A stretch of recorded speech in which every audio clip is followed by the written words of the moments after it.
you are looking for any last-minute gift ideas for us, we have one. We'd like you to check out Belly Up Sports, our boss, right here tonight.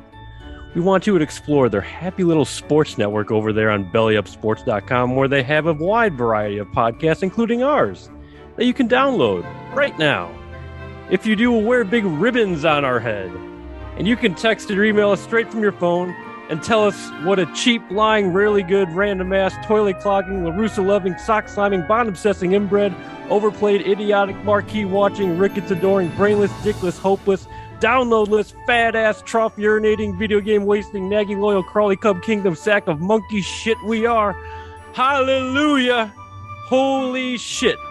Nobody's walking out in this fun. No, we're all in this together. We're going to press on, and we're going to have the happiest podcast since Greg Probst talked baseball with Jared fucking Dial. Visit bellyupsports.com. Enjoy the show. Where's the Tylenol?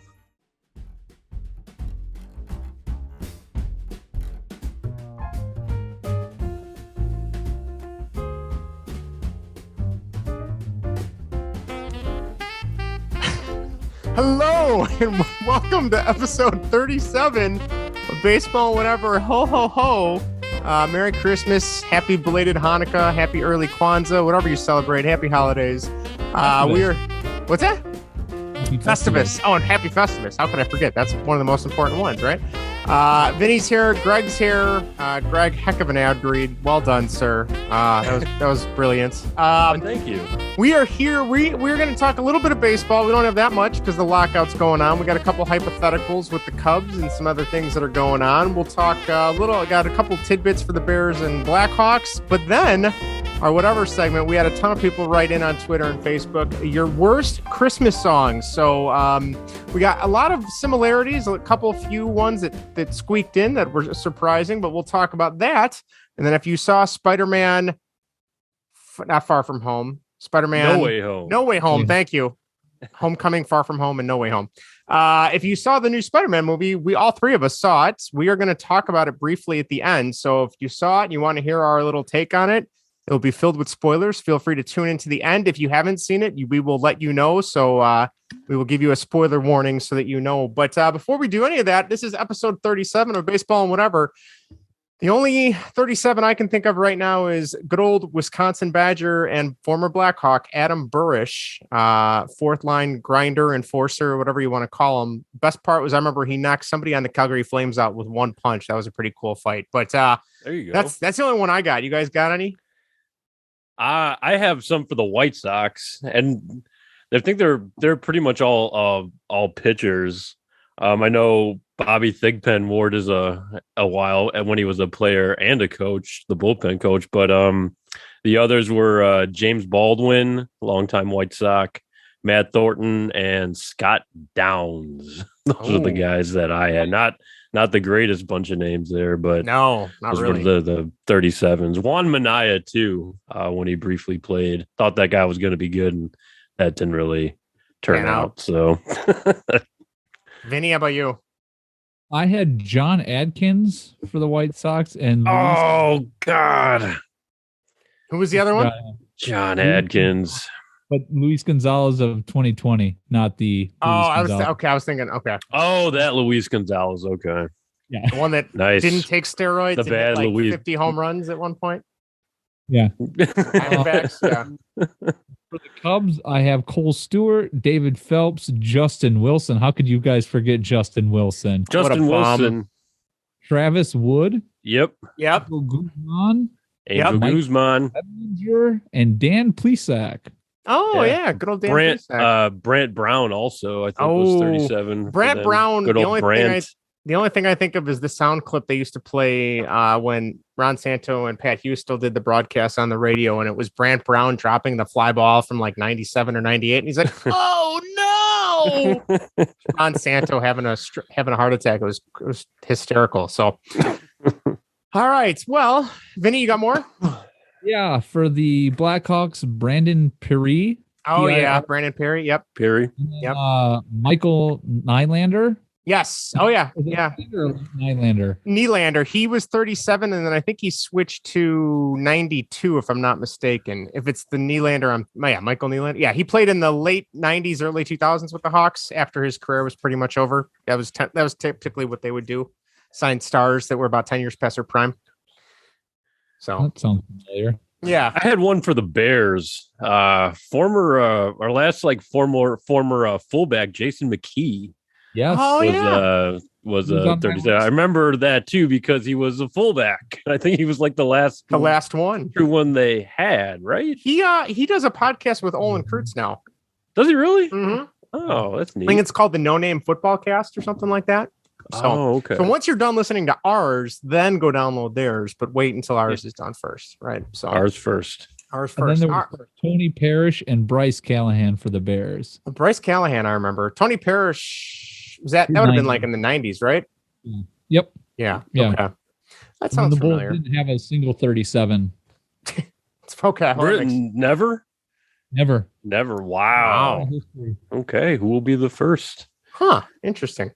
All right. Well, before we get started with the rest of the show and we get into the baseball talk, we do have a text and we have one Facebook comment. Vinny, you want to take the text first?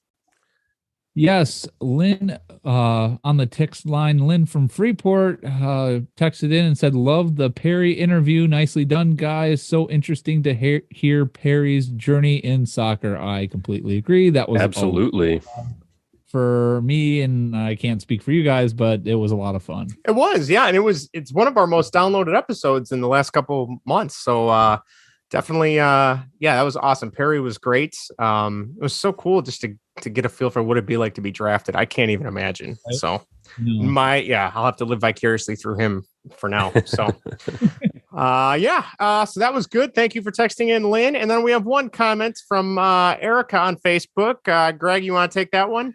Erica on Facebook, Perry. This interview was awesome, guys. I remember him from the Raptors with my brother. Super interesting. Congrats on everything, Perry. So there we go. More Perry love. More Perry love, and rightfully so. We love it. We do. So, all right. If you got more comments, you can always reach us at facebook.com/baseball and whatever. Tweet us at baseball and what. Email us at one of two places, either baseball and whatever at gmail.com or our official Belly Up Sports email, which is baseball and whatever podcast at bellyupsports.com. You can also search for the video versions of these lovely podcasts on YouTube by searching baseball and whatever. If you can, go ahead and like and subscribe on YouTube. If you're listening on Apple, give us a 5-star review. If you're on Spotify, they now have a ranking system. Give us 5 stars if you think we earned it. If not, then give us whatever you think, unless it's lower than 3, maybe, then just don't rate us. I was like five or nothing. 5 or nothing. All right. Well, yeah. All right. So anyway, we are going to get started. We do have a little bit of hot stove, cold stove. The lockout, I think, is on day 21 or 22, if I last heard. But we do have some new managers because the lockout does not apply to managers. So first off, I think we have the Mets. Greg, you want to dive into the Mets hire? The Mets hired, it was widely speculated and finally confirmed, the Mets hired Buck Showalter as their new manager, former 3-time AL manager of the year in 94, 2004, and 2014. So he's been around quite a while. Mm-hmm. He last managed in Baltimore in 2018. That wasn't that long ago. So no, this isn't like Tony La Russa level stuff. He actually becomes the 5th person to manage both the Yankees and the Mets. He joins Casey Stengel, Yogi Berra, Dallas Green, and Joe Torre. And how did he get his nickname, you ask? Buck Show. His real name is William. Oh, William Nathaniel Showalter, I believe it is. He got his nickname Buck Showalter from literally being buck naked in the clubhouse in college and minor league. Walked around bare white ass. Thus, Buck. I was gonna say, So I hope he's not doing that now. Nobody wants to see an old man. You know what? I hope he is still doing it now, because that way, the man hasn't changed. I suppose he's kind of stuck with his tendencies. And hopefully that puts a little bit of shock and fear in the clubhouse, saying, "Oh, boss is walking around naked again. I better get my act together." Got to be careful because these young guys might get uncomfortable now. So I know I would be. There's a real naked baseball man over there. There's an old naked man in my clubhouse. Oh, that's your manager. Oh, okay. So I know I saw you guys put his managerial record. He's got 1,551 wins to 1,517 losses. Just over 500. Just over 500. Yeah. I mean, he was the AL Manager of the Year three times as well. But I thought it was funny. A lot of the baseball writers from like The Athletic and from I don't know if it was Fox Sports, but it was another. I can't remember what website it was. But a lot of them were saying, "Oh, the Mets are in win now. They got a proven winner that they got a manager that can win, and they're going to take them far." And I'm like, yeah, he might be okay. But he's never won a World Series. He's never gotten too far in the playoffs, to my understanding, right? I mean, like, he's a decent manager, don't get me wrong, but I feel like some of these guys are pinning a lot of hopes on him. Do you guys agree or no? Am I just overreacting? I think this is more of a safe and clubhouse control hire.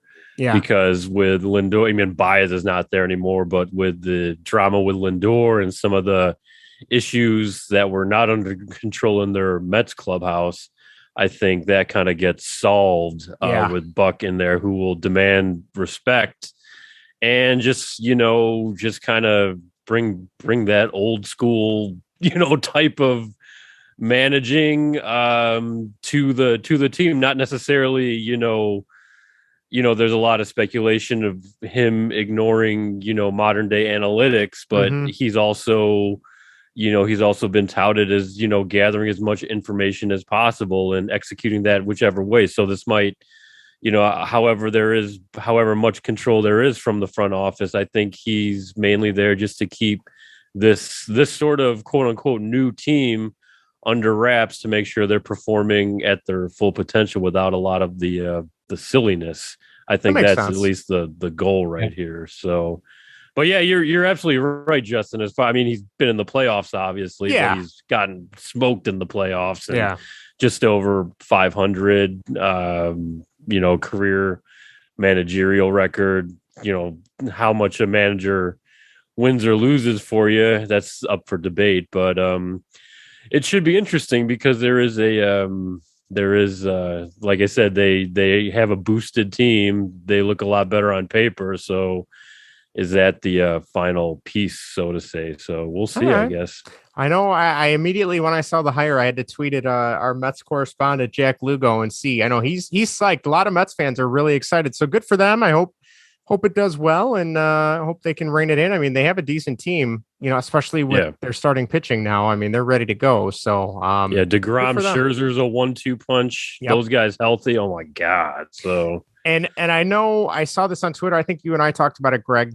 When Buck Showalter was the Yankees manager and he was on Seinfeld, he was only 38. He looked like he was damn near 50 in that episode. That is crazy. So he was 40 years older than me. That is a grown ass man. Yeah. That's been through war and everything. That was on that TV episode. He's 38. Yeah. It's unbelievable. So now, so that was what? I even went back and watched it. Yeah. I even went back and watched it. I'm like, nah, that dude's There's no way. That dude's like 50 and he's got battle scars and everything. That's crazy. 38. Yeah, he was walking. They had to make him put clothes on before they filmed that scene on Seinfeld. Pretty much. So that's the first new hire. The next one, I was really surprised, and I had to look. I looked this up. Mark Kotsay named Athletics' new manager, former A himself. And for some reason in my head, I imagined Mark Kotsay playing for the A's for like a good 5 to 10 years. I was shocked to see that he only played for Oakland for 3 years. Whenever I think of Mark Kotsay, I think of Oakland. I was kind of surprised it was only 3 years. So, yeah, he's had a long career with a lot of different teams. Mm-hmm. The White Sox even being one of them for 2 years, I think, 1 or 2 years. Sounds right. But yeah, you're right. I've 11 different teams he's been on or something. Maybe not that many, but I always think of him as an Oakland A too. This guy was like a Brewer and stuff like that. You kind of forget about that. So, oh God, I forgot he was a Brewer. But this was more of a promotion. He was their third base coach.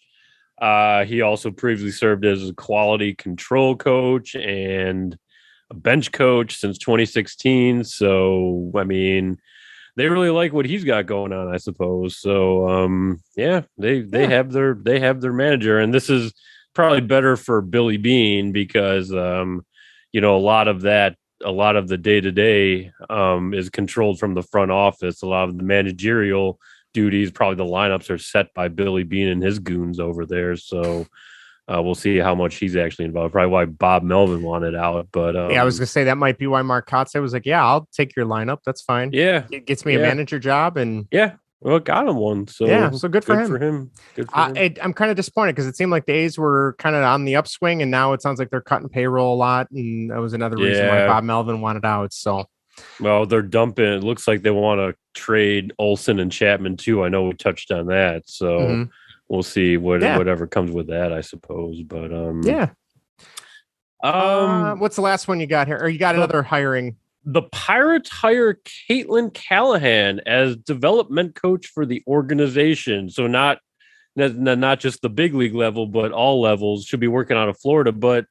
Either way, she's the franchise's first in uniform female coach. We kind of saw that quote unquote barrier broken a year or two ago at the major league level with I forget her name, Melissa Neckin with the Giants. I think she was their first base coach. And she, Caitlin, she previously served as the Reds minor league video and technology intern the past 2 years and a former D1 softball player. Awesome. So now she'll be suiting up the black and yellow for the Pirates. So good for them getting more females involved. Yeah, you know what? I don't know if it's having a daughter now, but I'm all for it. If she's qualified, I say rock on because that makes me happy. That's the big thing. That's as long as you have something, I mean, development coach. I mean, she played softball. I still consider softball a completely different game because it is. It might look similar, but it's totally different game. But I mean, it's just as far as developing your game or something. I mean, I'm all for more women getting into the sport here instead of the same old white dude. So that's true. That's true. Yeah. I'm all for it. So I think that's pretty cool. All right, Greg, it looks like, do you have some trivia from John Boy? They did. They were doing this earlier today. I was listening to John Boy. And they were talking managers for whatever reason. And managers, are, say what you will about them. They're fine. Just wondering, and they played a little game. I'm wondering if you guys want to try this out right here. Yeah. I was like, how many managers can you name across Major League Baseball? So I'm going to go through each team quickly and just shout out if you can name the manager. Let's see how much current managers? These guys are current managers. Oh shit. Okay. Yeah. All right. So some of the answers are a lot you probably will know more than you think. So oh man, I haven't thought about baseball managers in a good 5 or 6 months. So all right. Let's see how well you guys can do. I think you guys I did pretty well. I missed a couple, but let's see how well you guys do. Okay, really quick. Baltimore Orioles. Brandon Hyde. Good. Boston Red Sox. Alex Cora. Good. Chicago White Sox. Tony La Russa. Cleveland Indians. It was Terry Francona, but didn't he take a leave of absence? It's technically still Terry Francona, still his position. Yep. Okay. It was, I think, what was it? Sandy Alomar Jr. Yes, I think that was he the one that took over. We'll see if he ever gets his. That's another guy that's interviewed like 50 times and hasn't gotten. Yeah, hasn't gotten anything. So, yeah. Detroit Tigers. Is it what's it? AJ Hinch. Very good. Oh God, I almost said Brad Osmus. Okay. Houston Astros. Yes. Dusty Baker. Good. Yeah. Kansas City Royals. Ooh. Is it? It's not still Ned Yost, is it? It's not Ned Yost. No. I have no idea. Mike Matheny. Oh God, I hate Mike. Really? I can't stand Mike Matheny. This will be his second year. Yeah, he got hired after the debacle with the Cardinals a couple years ago. Just moved a little bit west. L.A. Angels. Joe Madden. Yep. Good. Minnesota Twins. Oh, it's your guy. It's Rocco Baldelli, right? Very Yeah, good. that's right. New York Yankees. Oh God. I'm drawing I don't know why I'm drawing a blank. What's his Joe name? Torre. Oh, come on. I know it's not. I know it's not Joe Torre. Oh, one of the Boons. One of the Boons. One of the Boons. Is it not Aaron. Aaron Boone. Very good. Not Brett Boone. I know that much. Yeah. Oakland A's. We just talked about. Oh, Mark Kotze. Oh, yeah. Seattle Mariners. Scott Service. Good. Tampa Bay Rays. Kevin Cash. Very good. Wow. Texas Rangers. Nope. You'll know this guy. He was some random guy they gave like $60 million to, since that's what they seem to do now. I have no idea. He used to play, and as soon as I say the name, you'll probably recognize him. Chris Woodward. Oh, yeah. I remember him. Okay. Toronto Blue Jays. That one I don't know. Nope. I did. Charlie Montoyo. No. Yeah. Arizona Diamondbacks.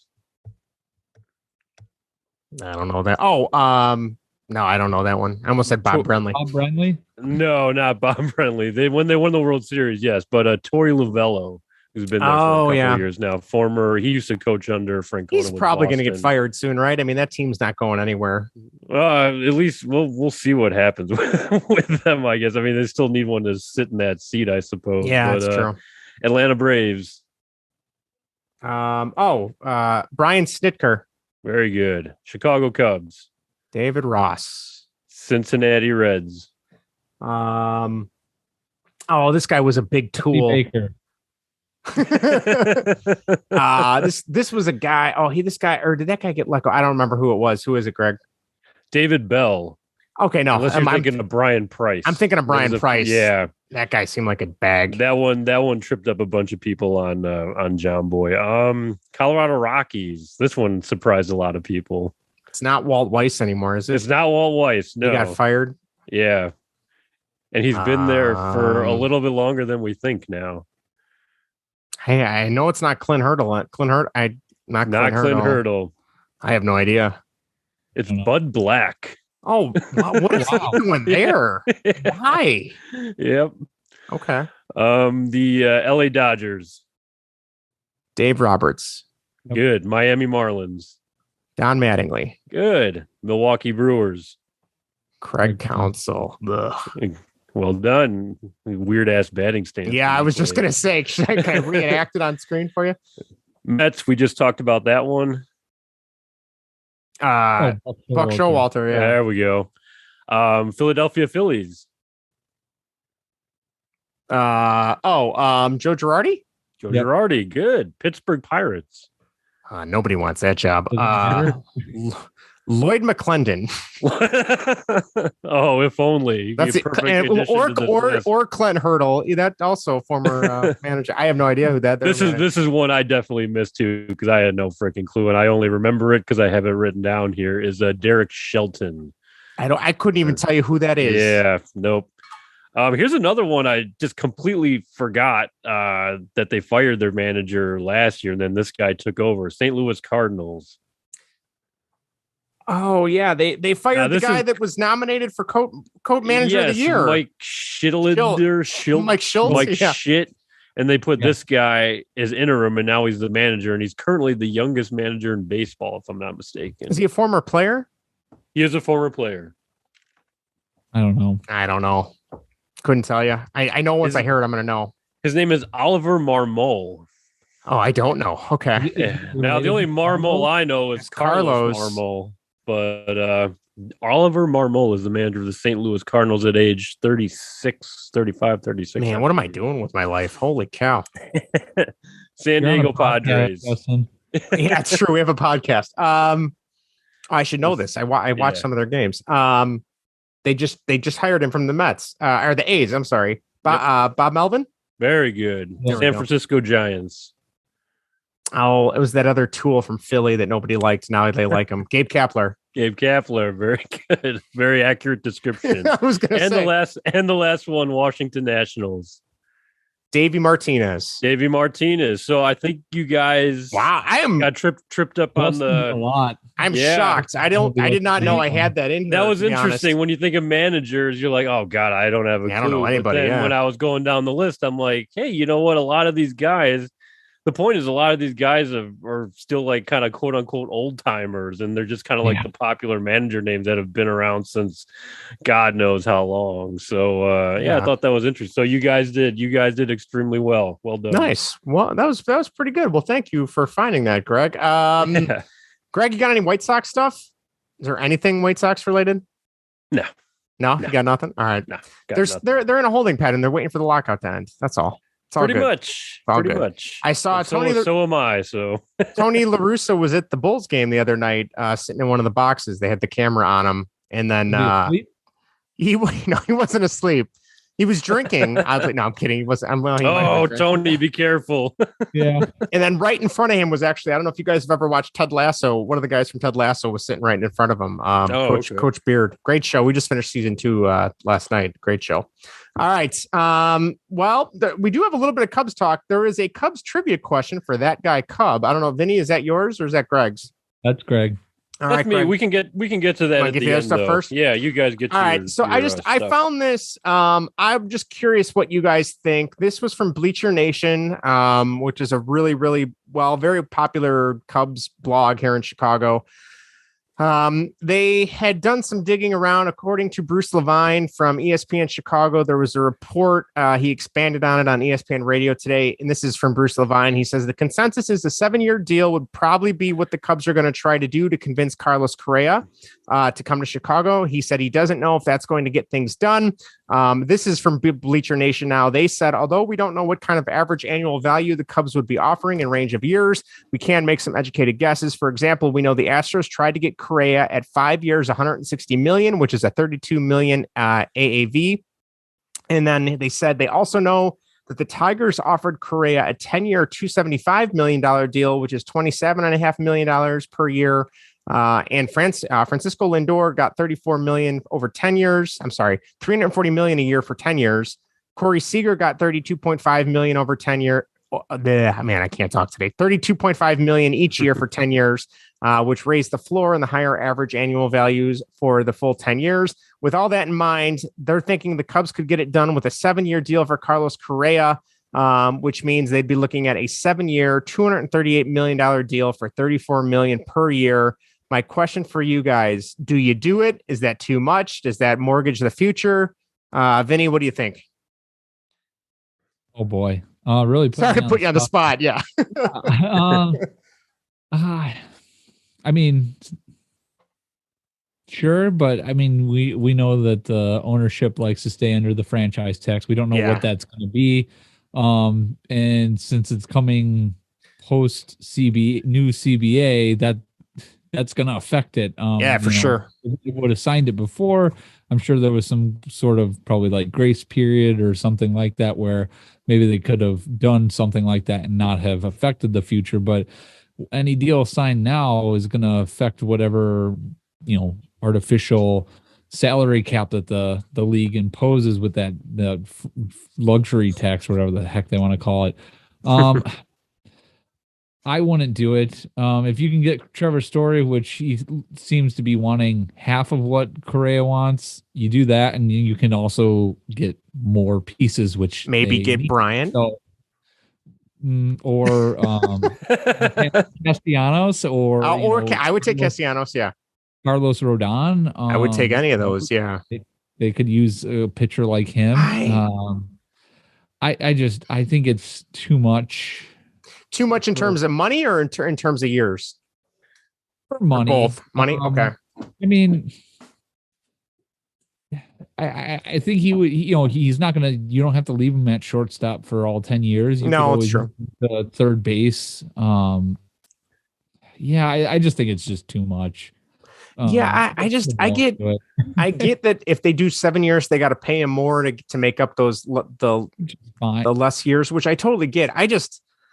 I don't know. When you start, I get players want contracts that are longer for the safety and for the security, but I think of so many contracts where 6-7 years, and it was just it did not pay. Like Jason Hayward's contract, like from the moment that was signed, that was bad from the start. It was bad from the start. And not saying we got the speech out of it. Come on. We got a 15-minute speech for 60 million for 15 minutes. When has the last speech been? Where's the speeches? It only 5 years ago. Keep it coming. Come on. And the sad thing is, he's got a brand new team, so he could probably just recycle the speech if they ever make it that far again. Nobody's going to have heard it besides Contreras and the professor. Hendricks. Yeah, that's about it. So, right. Yeah, I don't know. I think you nailed it, Vinny. I would rather have Trevor Story for cheaper and then use some of that money to go elsewhere, because they need more than just a shortstop if this team's going to have any competitive gains in the season. I mean, otherwise, I thought I saw something that said, oh, well, if they get Correa, that puts them at like 88 wins. I'm like, well, this division, can 88 wins win it? Maybe. It'd be really close, but I mean, an 88 win team still isn't that great. I mean, if they sign him, it's gonna silence all the people. The Ricks are cheap. You don't sign anybody. That was my best impression of those. And then when he goes like 0 for 20 in April, he's gonna get booed, and they're gonna say, why would they spend so much money on this asshole? And they're gonna just flip on him, But I don't know. We'll see. What about all these Cub fans singing for him? Downtown. I saw that. Buddy. I'm surprised you weren't down there, Greg. He was your buddy. I was going to say if that was for the White Sox and the White Sox fans wanted to go down there and do that, I'm saying, see you. I am not going to be part of this because you all are stupid. So I mean, 7 years. 238. That's probably not getting it done. Yeah, the AAV only matches Lindor, and Lindor's got the longer deal, so he's got over 10 years. So he probably 40 million at 7 years. Do you think it would have to be 40 million at 7 years? It'd have to be at least 30, 37, 38, I think. So, which is insane. I've been thinking Trevor Story, from the beginning. You're right. He's going to be much cheaper. He's an awesome baseball player, and you could get another starting pitcher, because now that because this is weird. I know we said it before, but with the Stroman deal, I'll say it again. They've established a short window right here where they're paying this guy a lot of money in 2 years. So it's time to actually put up something in these 2 years, even if this coming year is just like a Will C's type of season. I mean, you might as well put some guys, in that lineup and try and make whatever kind of push you're trying to do right here. Yeah, if they want Correa, it's gotta be like Seager kind of stuff. So. I also, this is maybe me thinking more with my heart than my head, but I still have like a really scummy feeling knowing an Astro would play for the Cubs. Like that just kind of... Would it make you feel dirty? It would. It would make me feel dirty. I would need a bath. I wouldn't like it. But then once he maybe hits some home runs and drives some people in, and if he had an on base of like 400, maybe I'd feel less dirty. I don't know, but that's just me. So. Then he'd open his mouth and he'd be like, God, I really don't like that guy. Yeah. And baseball still needs a bad guy, but you want that guy to be on the Cubs. No, I don't want. Put him on the Sox. I don't, because he's kind of like the bad guy of baseball intentionally. It's what he wants. He likes that negative attention. So he's the Jack Parkman of shortstops. Pretty much. That's a great comparison. That's exactly what he is. And I don't want that. I'm on my beloved, Cubs. I don't know. So that's it. So Story, save some money there. Get Castellanos back, because you never should have let him. Never should have let him go. Fucking mashed in Chicago. Yep. And get yourself that other starting pitcher, Carlos Rodon. That is a much more exciting team, if you ask me. I like it. Don't get me wrong. Correa would be nice in Chicago for the Chicago Cubs. But I said from the start, Story, I think, is your guy. Save you some money. Great baseball player, great power. Couple other pieces. Cubs get a lot more exciting.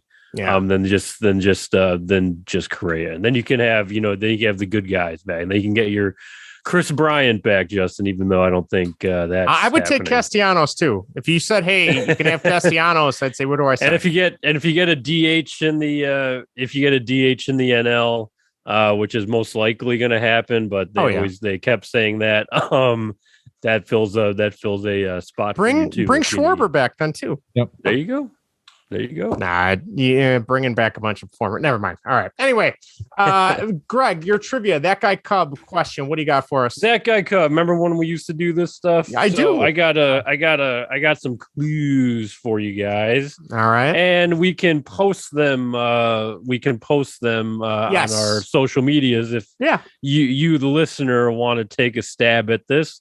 So I got some clues here for you guys about a fellow who played for the Cubs at one point.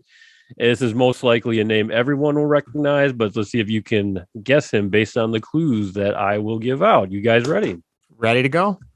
All right. This particular player was a second baseman. He is actually a career .289 hitter and also has a career on base of .348.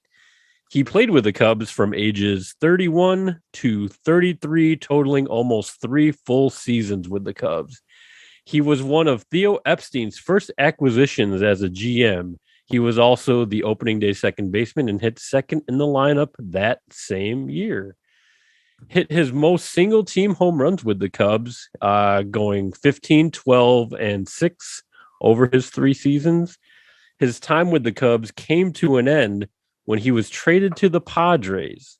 The player the Cubs received back in the trade was eventually the player traded a year and a half later for Kevin Gregg.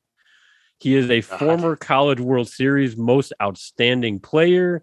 He was inducted into the College Baseball Hall of Fame, and his jersey numbered was retired by LSU. This is your That Guy Cub for the week. I have a couple ideas, but I don't know for sure.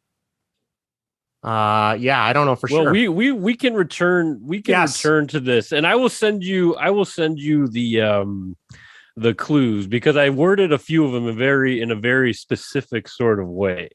Okay. That maybe meant that may give away, a clue, but also may try and trick you at the same time. So I will post those to you. And if you at home want to take a guess, we encourage it. So once you figure it out, a couple of those clues, you can do the deep dive in and you'll see the name and you'll be like, oh, of course. Yeah, that guy was a Cub and he wasn't so bad. So, well, there you go. That narrows it down right there when you say he wasn't so bad.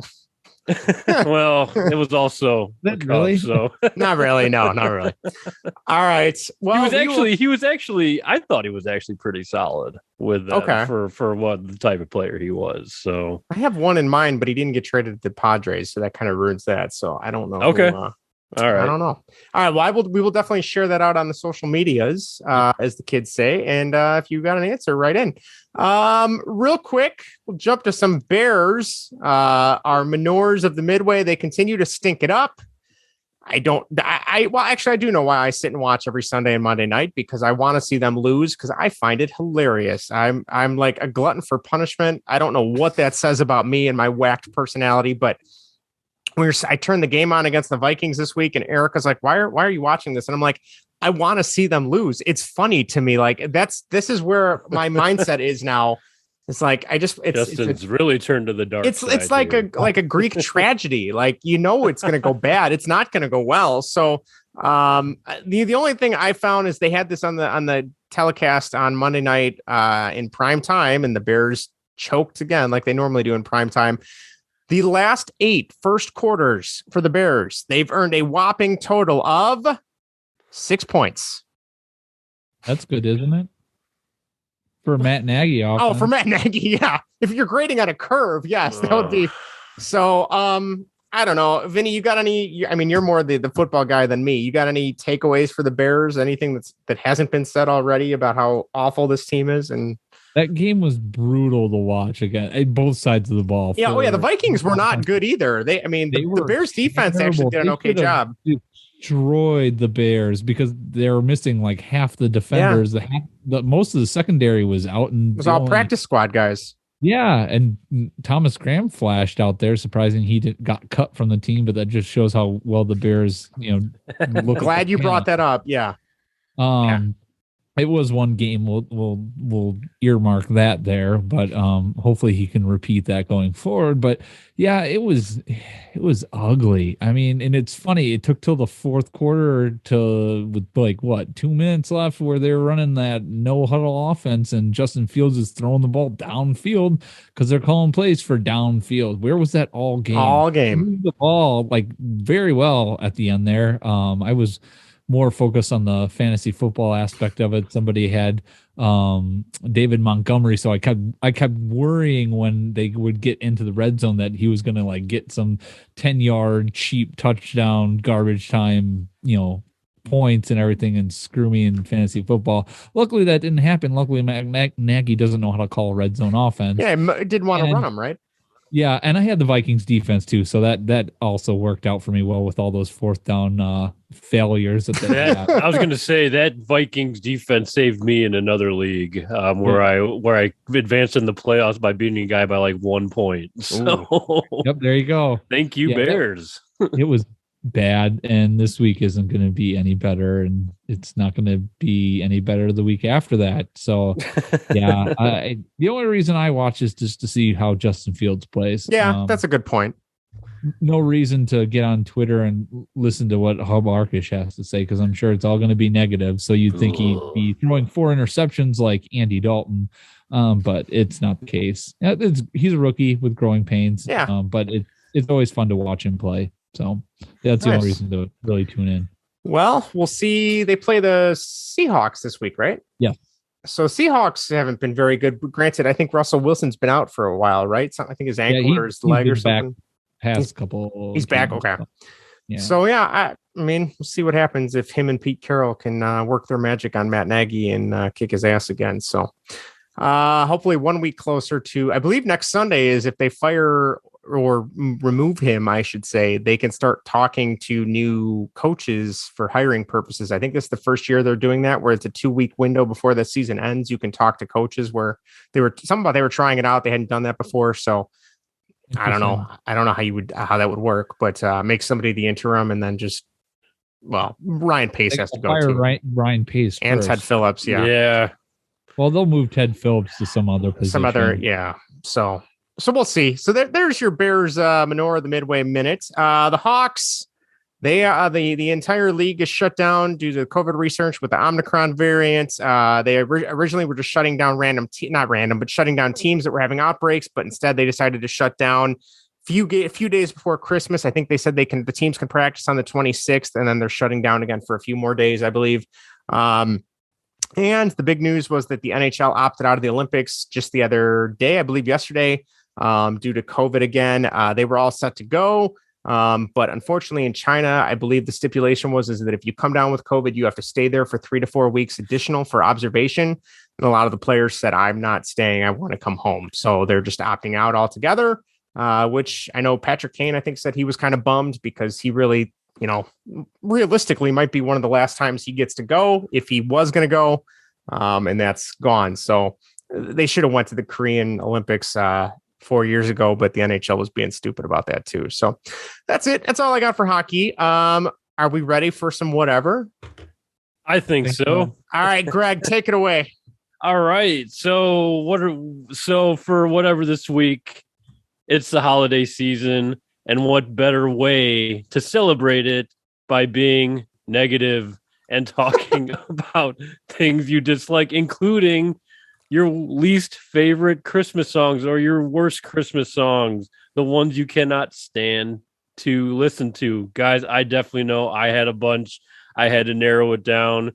I felt bad about naming one of these, but the rest I had no problem putting on this list. So somebody who starts listening to Christmas music on November 1st, Greg, there's quite a few that I don't like. So yes, I'm happy we're doing this. Did you feel bad about putting one on there? Not really. No. Okay, I felt bad for one, and I'll get to it. I'll get Okay. to it a little bit later on. But what better way to try and be a little bit like the Grinch right before Christmas there you on go. this happy Festivus day? How appropriate, Hang up the aluminum pole. I got a lot of problems with you people. Yeah, consider this is our airing of grievances. This episode doesn't end until Vinny pins Greg. Let's rumble. Feats of strength. Here we go. Feats of strength. Yes. How about George? Good thinking, Cougar. Oh man. So I'm gonna kick it off, guys, and I'll start. I ranked them. I did 5. Mine are in. Mine can really be in any sort of order whatsoever. But I'll go with my number 5, and this is the one I kind of feel bad about in some sort of way, because this song, I believe, was written back in like World War II era about soldiers returning home from the war after victory. Oh boy! And that is the song "I'll Be Home for Christmas." Oh really? And wow. You monster. Yeah. Fired. That song's all well and good, but it is the most boring, dreary Christmas song to listen to. I'm sorry, especially like the Michael Bublé version. Michael Bubble? Oh man, Michael Bubble. Yes, Michael Bubble cannot pull up. There's not a version of that song that I am not skipping past, because that's how, I kind of helped develop this list too. I'm just like, yeah, that one I'm not even gonna make it through. But I know it's a lot of, that song can have a lot of meaning to people. It doesn't to me. I'll Be Home for Christmas in my book, like, man, might not even want you home for Christmas. So that's my attitude towards all of that. So that is my number 5 is I'll Be Home for Christmas. Wow. Deep cut. I'm gonna have to. I don't know if I can look at you the same now, Greg. Yeah, that's right. You're I'm taking this. I'm taking this pretty deep. So, oh man, you for a while, Dwight Schrute style. You're gonna what? Shun you. Oh, shun. Don't you have to unshun? Reshun. Don't take it out on the microphone now. Yeah, right. Exactly. All right, Vinny, I'll throw it over to you. Give us a song. Okay. This song, I ranked my list on songs that just, no matter what the versions are, it stinks. And also based on popularity as well. So this one coming in at number 5, because I don't really hear it on the normal radio that much, but on Sirius XM, I have heard it come up a couple times. I know, Greg, you were surprised when Justin and I had mentioned it last week. But the song My Favorite Things from Sound of Music comes up on the Sirius XM. That is not one of my favorite things. That song is awful. I don't know how it's a Christmas song, but it just doesn't need to be on their playlist. Get it off. It's not a Christmas song. Throw it in the trash where it belongs. It's a boring song. It's annoying. That's it. That's all I have. Agree with that. So I agree that is one of my honorable mentions that did not make my top 5 upon further review, but I don't like that song because it's not a Christmas song. But I did do some digging because I wanted to know, why is that considered a Christmas song? So Billboard wrote an article about it. The reason it became a Christmas song is because Julie Andrews, the main actress in Sound of Music, performed that song on the Gary Moore TV holiday special. Yeah, I have no idea. And this she performed it long before she started in the movie version of The Sound of Music, which was filmed in '64. And apparently, because it was performed on the Christmas special, somehow that got like sucked into the Christmas vibe, and that's how it became a Christmas song. I don't think that's a Christmas song at all, but I agree. Christmas song, yeah. I remember liking Sound of Music as a kid. I haven't seen it in about 25 years though, so I couldn't tell you. I'm watching Mary Poppins over The Sound of Music 10 times out of 10. Oh, I don't know, Greg. Mary Poppins is pretty bad. Dick Van Dyke, you kidding me? Yeah, Dick Van Dyke. Dick Van Dyke's British accent any day. Touche. And it's like half the time. So That's another thing too. Yeah, Sound of Music is a commitment. Like you need to be ready. It's like 4 hours. It's a marathon, like Lord not of the a sprint Rings level. Yeah, this podcast clearly is not a fan of the Lord of the Rings either. So no. At least I'm not. All right. Is it my turn? Your turn, Justin. All right. My number 5. I just revised mine earlier today because I heard a song on the radio the other day.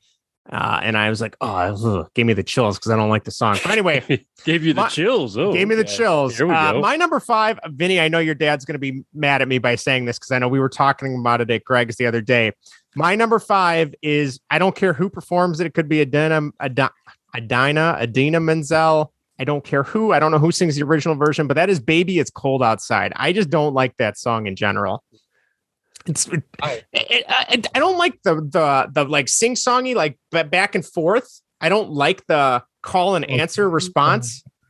You don't like that? No, I don't like it. And in terms of like, I know a lot of people don't like it now because like, what's the one line? Like, what did you put in this drink or whatever, which from a 2021 standpoint, yes, I get people nowadays would look at it like this old man's trying to roofie this person.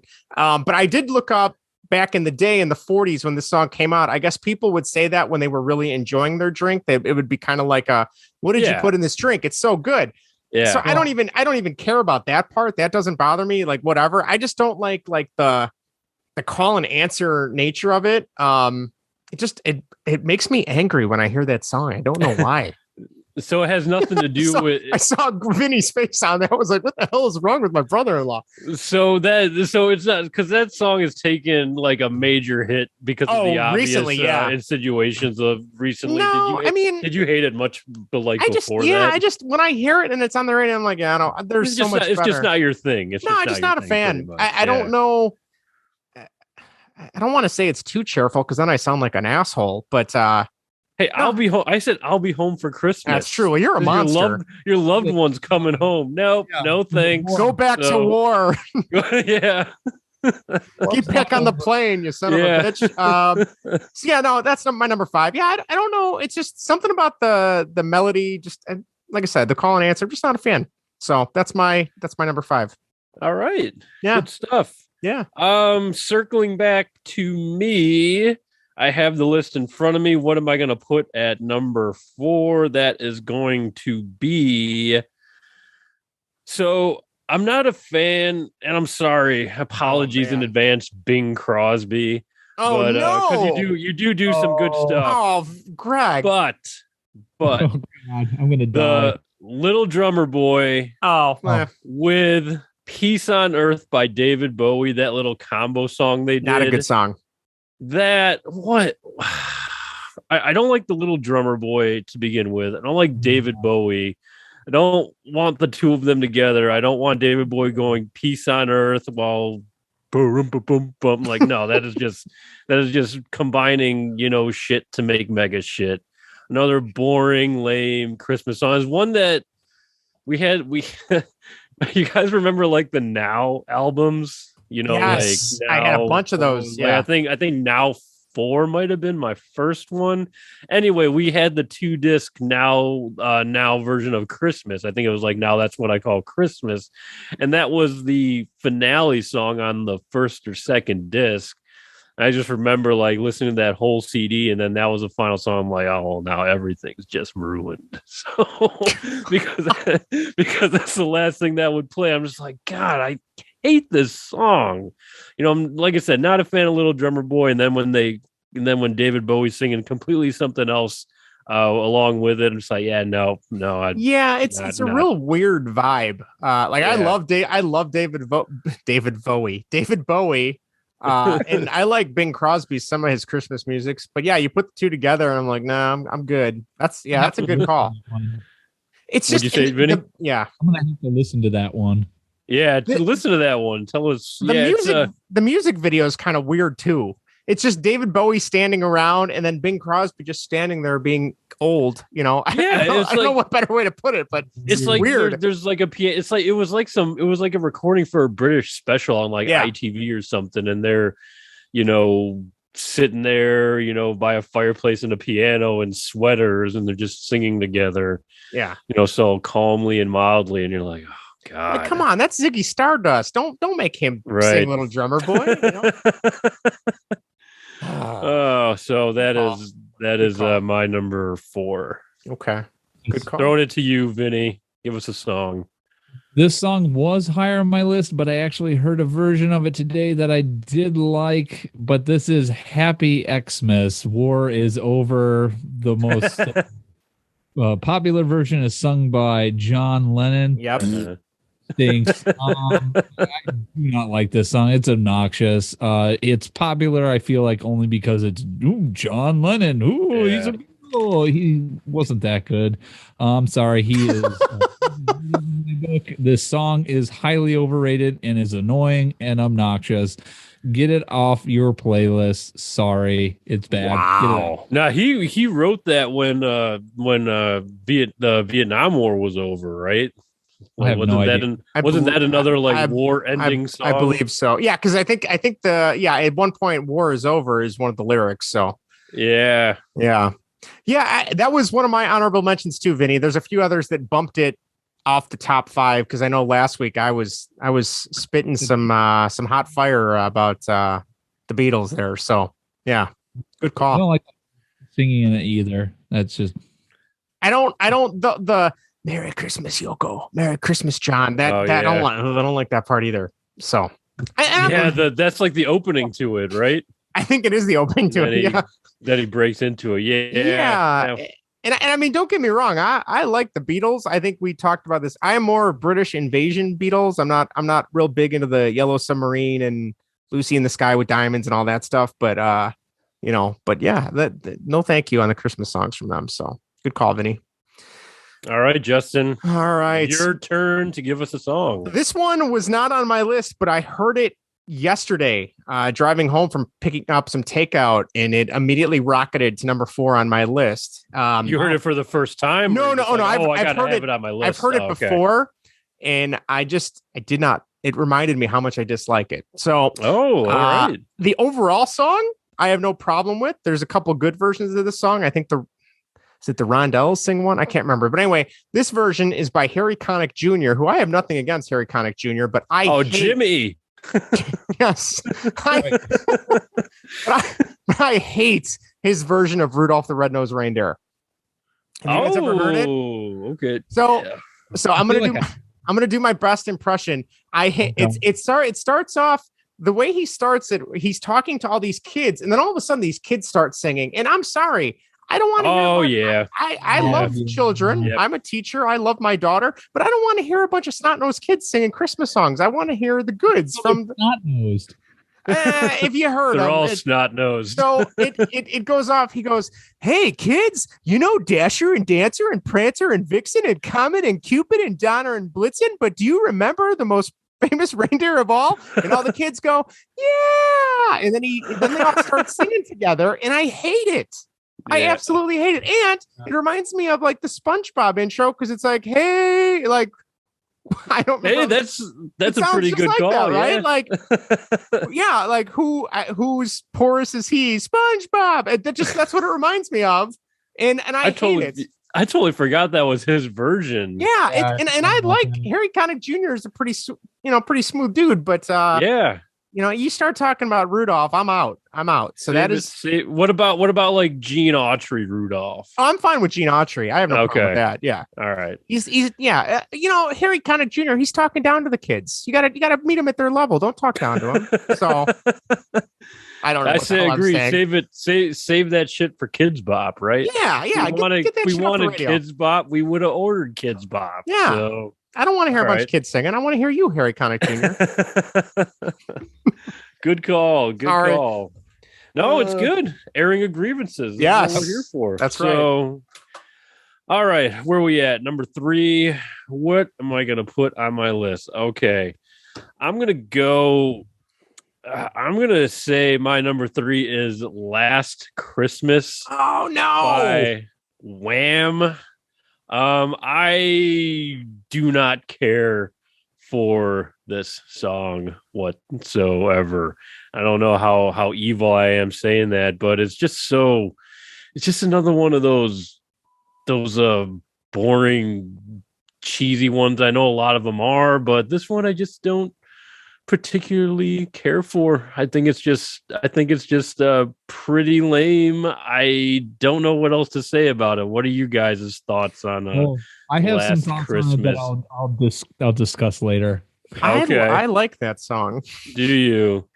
And oddly enough, I don't know if you guys heard this on Facebook, and I think it was on Twitter too. One of the Facebook groups I'm in, they started some game. It's called You've Been Whammed, and you have to keep track and see if you can make it through the entire holiday season without hearing that song on the radio. And once you hear the opening chords, and if you know what it is, you're out. And so the whole task is to see if you can make it through the whole season, and no one ever makes it through the whole season.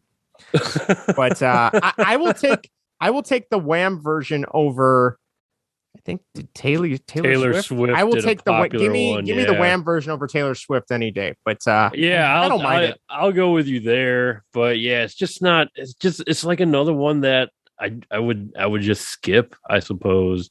Maybe I need to give it another listen, or maybe I need to try not get whammed. We'll see. But yeah, no, not for me, I guess. Who was Wham? George Michael, and who? I don't even know. So George Michael and someone. Yeah, no one ever remembers the other guy. It's just George Michael. Like the 310 remembers the third tenor. Exactly. Yeah. The other guy, right? The other guy. So yeah, that's mine. Last Christmas, Taylor Swift, Wham. None of it at all. Not having it. Vinny, what do you have? Give us a song. Number 3, Grandma Got Ran Over by a Reindeer. Good call. Patsy. That needs to just go away again. Just like all these songs on my list. Just go away. I don't ever need to hear this obnoxious, folksy. It's awful. It's horrible. It is the worst. One of the worst. Yeah. I have the lyrics pulled up for you, Vinny. I'm going to read one of the lyrics. Here's the intro to the song after they get through the beginning of Grandma Got Run Over. She'd been drinking too much eggnog, and we begged her not to go. She forgot her medication and staggered out the door into the snow. We found her the next Christmas morning at the scene of the attack. She had hoof prints on her forehead and incriminating claws marks on her back. Claws, C-L-A-U-S, not C-L-A-W-S. So what's Santa's in trouble now too. It's not just there's some funny business going on here. People are upset about maybe it's cold outside. Maybe yeah, they need to check this one out. Yeah, Santa's a monster. Preying on innocent elderly women who don't take their medication, apparently. So and then they wonder if they should open up her gifts or send them back. Yes, open them up. See, they say send them back in the chorus. So that's what I know. They say send them back, but open it up. There might be something worth taking. I mean, grandma can't use it. She's dead. So yeah, but I mean, if you got your grandma something, would you really want it? You'd probably want to send it back and keep the money and go buy a video game. Return it. Yeah. Well, at least maybe see what it is. I don't know. But, maybe grandma's into video games. Maybe. Could be. That's a good one, Vinny. I'm on board with that one for sure. Yeah, I haven't heard that song in forever. Actually. It's a good thing. Do they play it anymore? Not often. Dude, I haven't heard it on the radio I probably haven't played it. I'd say I probably hear it twice a year, maybe 2 or 3 times a year. I have not heard it once. Consider yourself lucky. Yeah, I was gonna say now it's gonna start popping up. I'm going to avoid it. So yeah. I can't say that song. All right, Justin. All right, my number 3. This is one I completely forgot about. Also, until I heard on the radio last week. You guys are well aware. I don't know if our listeners are. I hate country music with a passion. So much so that we banned it from our wedding. The DJ was not allowed to play country music for fair of reprisal from my wife. My requests. Did they? No, they didn't because you requested country music and they told you no. Your sister would have murdered you. Anyway, I heard this one the other day, and it's kind of Christmassy because it was performed by Faith Hill, and that is "Where Are You Christmas." You guys ever hear "Where Are You Christmas" by Faith Hill? Yeah, it's from the Jim Carrey Grinch. Oh, is it? Okay, I didn't know where it came from, but I'm just like, I don't like it. It's got a country tinge to it, and no, thank you. I'm not about it either. So yeah, that's a good one. It's very like it's a little too sentimental, like a little too. Yeah, it just no, thank you. I'm out on that one. So Faith Hill, you're on notice. I actually liked the Jim Carrey Grinch. I don't see how that song fit the Fits movie. into it. It's actually one I don't mind that much, I suppose. Maybe it's kind of an underrated film. Is it? Yeah. I actually don't mind the song though. I did the other today. Actually, it's funny you bring up the Jim Carrey's Grinch. I came across an Instagram post from I don't remember. It was probably from some '90s Instagram page, but it was apparently one of the Nutty Professors and the Grinch were being filmed on the same studio lot. So there's a picture of Jim Carrey decked out in the Grinch, and then Eddie Murphy decked out as the Nutty Professor standing next to each other. It's just like a really weird that's culture great clash. Like one of these doesn't belong, so or both of them don't belong, I guess. So yeah, that's amazing. that is my number 3 though. All right. All right, good call. Okay, getting down to it here. My number 2 is the 12 Days of Christmas. What? So here's the problem with that song. I don't know what 12 Days of Christmas are, because I thought Christmas was just like one day. You count like Christmas Eve too. So there's like 2 days or whatever. But here 12 days of Christmas, and you're buying your true love. Or your true love's giving you just a bunch of crap.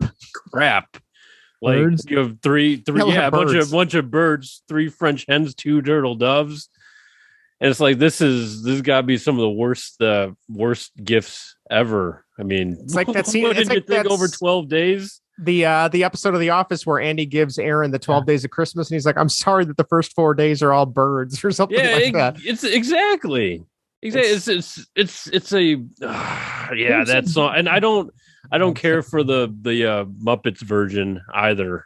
Bad one. But I was gonna say the Mackenzie brothers from Strange Brew, they have a song about 12 Days of Christmas, and you would much prefer to have their 12 gifts than okay. Well, that I'm down for, I suppose. Give that one a listen, because they're, instead of partridge in a pear tree or whatever okay. There's it's a lot better than the other versions, but that one was an honorable mention for me. There's also, I don't know if you guys, I've only heard it like 3 times in my entire life. I actually looked it up the other night because I couldn't remember it, but there's a parody song called The 12 Pains of Christmas by Bob Rivers. Have you guys ever heard that one? And it's just him going through all the things that suck about the holiday season. And it's like putting up the Christmas lights and waiting in line. And it's actually pretty funny. Heard that one a lot growing up. I haven't heard it that much like on the radio at all, but I heard that one on the radio growing up quite a bit, but I haven't heard. Yeah, I had to YouTube it the other day. So that's I hear you. And it's just such the original, it gets repetitive. After like the 5th day, it's like, I got it. We're good. We don't need to keep repeating this, but I don't know. Good call, Vinny. That was Greg. All right. Oh, that was Greg. Sorry, Greg. Sorry. Well, Vinny had the strange Brew. Yeah. See, maybe if the gifts were better, I would actually like the song. So maybe. I also like the parody on it from Home Alone. When they're in the van and Heather is going, Kate turns around, she goes, "Heather, did you count heads?" Oh yeah. Like 11, including me, 5 boys, 6 girls, 4 parents, 2 drivers, and a partridge in a pear tree. Just a family full of smart asses. So, all right, Vinny, give us a song. My number 2 is Last Christmas. This song, Craig. Hey, all right. Blows chunks. The band version is absolutely annoying, and so is the Taylor Swift version. You can't find a good version of this song, and it is very appropriate that Taylor Swift would sing this song, because that's pretty much describing pretty much every relationship she's been in out there, but she's garbage. And so is that song. Get it away from Christmas. It is the Wham version's just the worst. I don't know why they keep playing that. It's just play it a lot. Yeah, way too much. It is not that good of a song. Who in their right mind thinks that's a song? Raise your hand.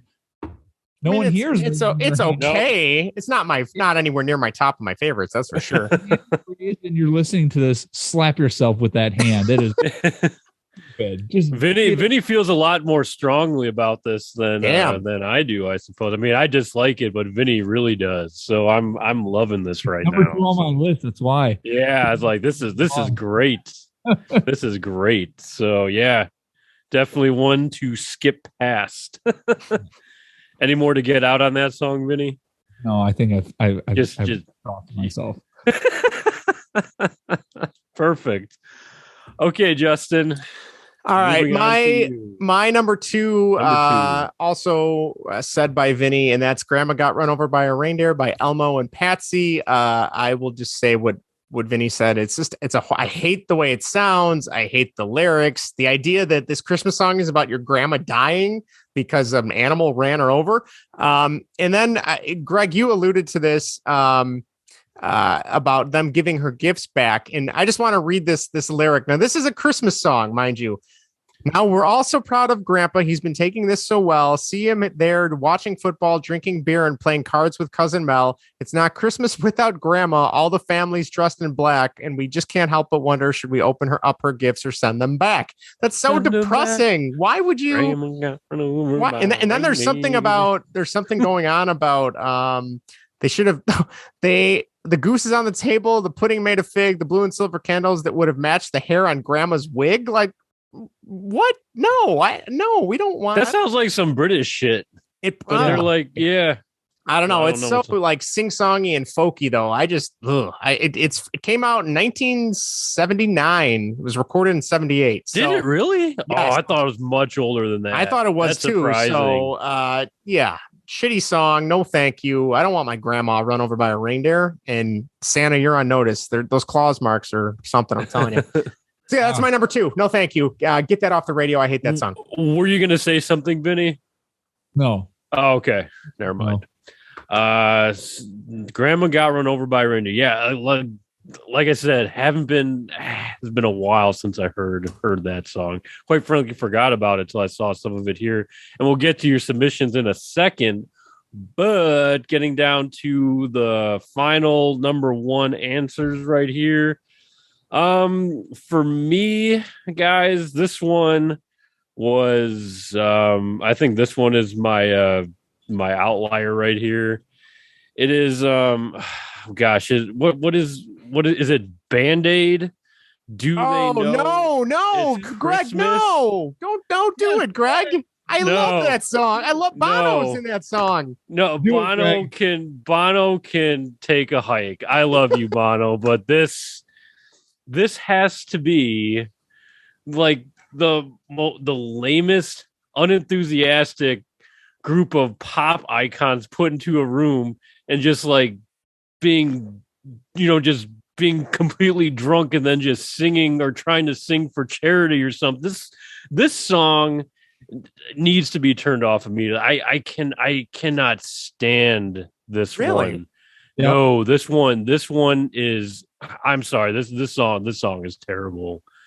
Like, do they know? I mean, it's depressing. It is. It's recorded poorly. Also true. It is. There's too many euros in a room all at once. It's a lot to handle. It's a lot to take, and I've got no time for it. I must move on. I must move on from that song. It's just can't stand it. I feel like it's a song you can definitely tell what it is from like the first 5 notes they play too, and you can be like, oh, all right, well, I'm out. It's out of tune. The first lyrics are out of tune. It's off key or something. Yeah. Yes, it is. Yeah. I was like, this is a terrible start. They didn't have enough time to run through it again because all these superstars had to go do other stuff. Apparently. Right. It was like I don't know if did that come before like We Are the World or what? I know We Are the World's not a Christmas song, but it might have been the same time. You keep talking. I'll. But like We Are the World, Lionel Richie and Stevie Wonder coming in hot, like in tune. I don't know who opens Do They Know It's Christmas? Christmas Day. Do They Know It's Christmas was 84. The We Are the World was 85. Okay, so it was right around it was just a year before. So yeah. God, There you go. You like this song, Justin? It's decent. I'm not going to turn it off. I enjoy it. Oh, I am going to. You know what though? I think I enjoy it because Bono's. Was that the soundboard? I think I like it more because Bono and I think Stevie Wonder are in it, right? Aren't they both in it? Oh, is Stevie Wonder in it? I didn't even know that. Oh man, I don't even know Bono's part. Hey, he sings one part. Now they all sound the same in it. The Glee version. I don't know. Thank you. I don't want the Glee version. I'll take the Band-Aid version. The Glee version? There is a Glee cast version. Yes. Maybe I have to see. Here we go. So Bono's in it. Cool from Kool and the Gang is in it. One of the Duran Duran singers is in it. James Taylor. Oh wait, no, that's not the same James Taylor. That's James Taylor from Kool and the Gang. All the members of Duran Duran. Somebody from Bananarama. A bunch of people from Spandau Ballet. I remember them. Oh, yeah. Boy George. The Boomtown Rats. I think Boy George opens it up. But keep going. I've never even heard of the Boomtown Rats. I don't know who that is. Paul McCartney is on the B-side. David Bowie's on the B-side. Oh, maybe Stevie Wonder's not in it. George Michael, there's your Wham. Yeah. Oh, Phil Collins played the drums. See, I like it even more now because he played the drums. I like Phil Collins. All right, I'm going to shut up. How are those guys not pulling off?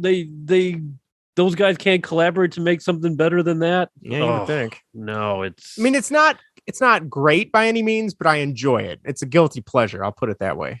I am glad someone does, Justin. Bad music is what it is. I am happy for you, Justin. Maybe one day I can feel what you feel with that song, which is some sort of tolerance. But right now I don't have any. Definitely okay. In Australia, Austria, Belgium, Canada, Denmark, all of Europe, Ireland, Italy, the Netherlands, New Zealand, Norway, Sweden, Switzerland, the UK singles, it all hit number 1. The US Hot 100, it only made it to 13. In the Rolling Stone, it only made it to 94. So, God bless America. Yeah. Americans are the only ones that were like, nah, we're good. Yeah. Oh, I've never felt so American in my life. And I'm bashing I'll Be Home for Christmas. So there you go. Yeah, I know. Redemption. Right. All right. Enough of me. Vinny, give us your number 1. It is. Hey.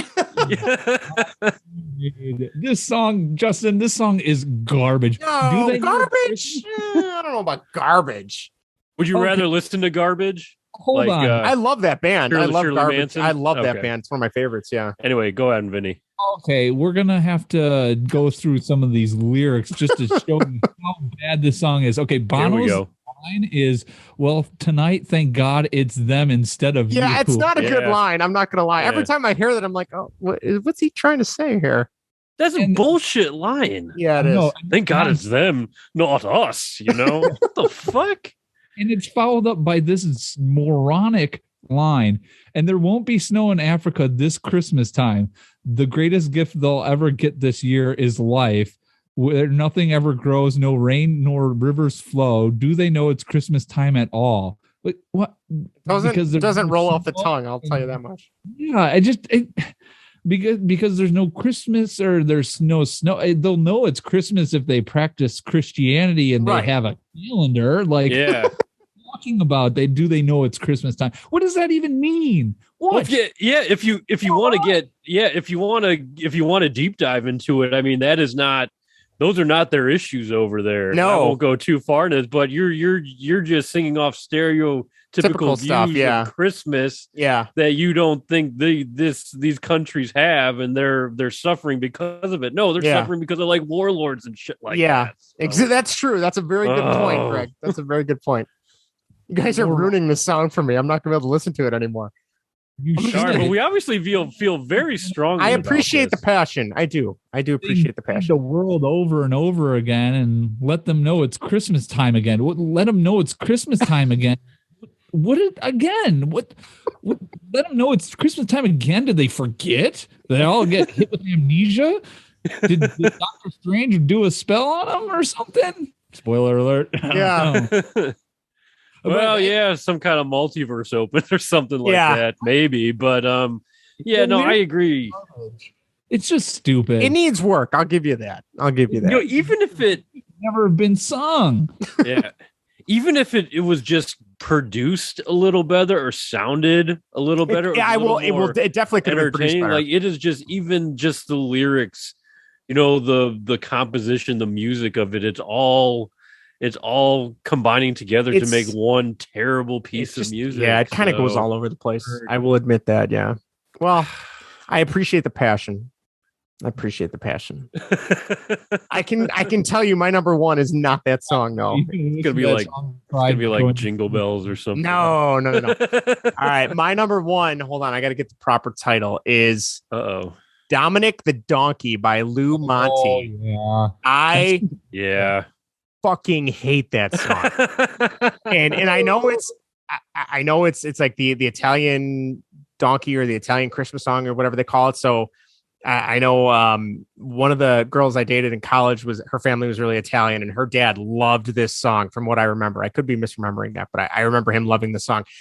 Not Italian. I am not Italian. And it has Italian origins. I believe it does. Yeah. Cause it talks a little bit about like the way the Italian culture celebrates certain things in Christmas. So, cause they mentioned Santa Nicola, which I believe is their Santa Claus. Yeah. But the reason I hate this song is because this is the opening lines. Are you ready? Yes. Jinga de jing, hee haw, it's Dominic the Donkey. If you start by a bunch of random bullshit and then saying hee haw, I'm gonna check out. I'm out. I don't want to meet this donkey. This donkey should not be talking. I don't think. Well, I mean, I guess donkeys say hee haw, but as soon as I hear someone say the words jinga de jing, that means absolutely nothing. Like, it's just a bunch of made up bullshit. Are you sure? What, Vinny? It's not what? Is it Italian? No, it's supposed to be his bell jingling back and forth. Oh, okay. Yeah. No, it's not Italian. No. Just bashing on another language here. No, not at all. No. Merry Christmas in Italian, just bullshit is. Yeah, no. It goes, I jingity jing, hee haw, it's Dominic the Donkey, the Italian Christmas doggy. Yeah. La la la la la la la la do do do do da. The cutest little donkey, you never see him kick. When Santa visits his paisans with Dominic, he'll be because the reindeer cannot climb the hills of Italy. So I mean, I can, as a history teacher, I appreciate the telling us about other cultures. I think that's pretty cool, but how people celebrate around the country, or I'm not around the country, I'm sorry, around the world. But the opening lines of making the bell sound and a donkey going hee haw, like I no, having that blast through my speakers while I'm driving and trying to get into Christmas, it just kills it. I don't know. Take that, jackass. See what I did there, and get it off my radio. Nicely done. Thank you. So that is my number one. I thought this was going to be a deeper cut, like your ex broke your heart or something, and every time I just remember her. I remember her dad really liking the song. Whatever. Really? I mean, good for them, but I hate that song. It just I don't want to hear donkey noises. So that's another song I haven't heard in a while. I haven't heard it in a while either. Right there. So probably a good thing. Heard that song until this year. Actually. Really? Oh, really? Someone on the Belly Up Sports Slack things like, hey, has anybody heard of Dominic the Donkey? And I'm like, what is that, like Elf on the Shelf, except some jackass watches? And they're like, no, it's a song. And I'm like, oh, so I played it, and I'm like, oh god, this song is horrible. Yeah, it's horrible. Like, honorable mention only because of the fact that I never heard of that song. I don't know. I'm assuming it's probably more popular in the Chicagoland area where maybe.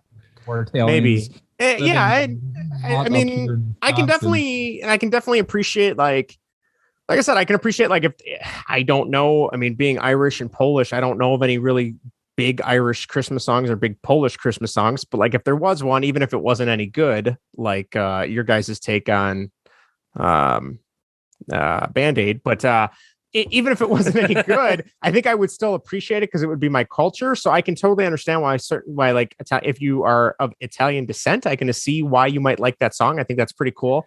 But hee haw, no thank you. So that's my number one.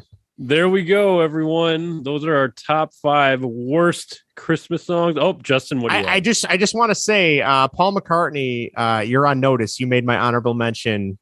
Your Happy Christmas Time bullshit.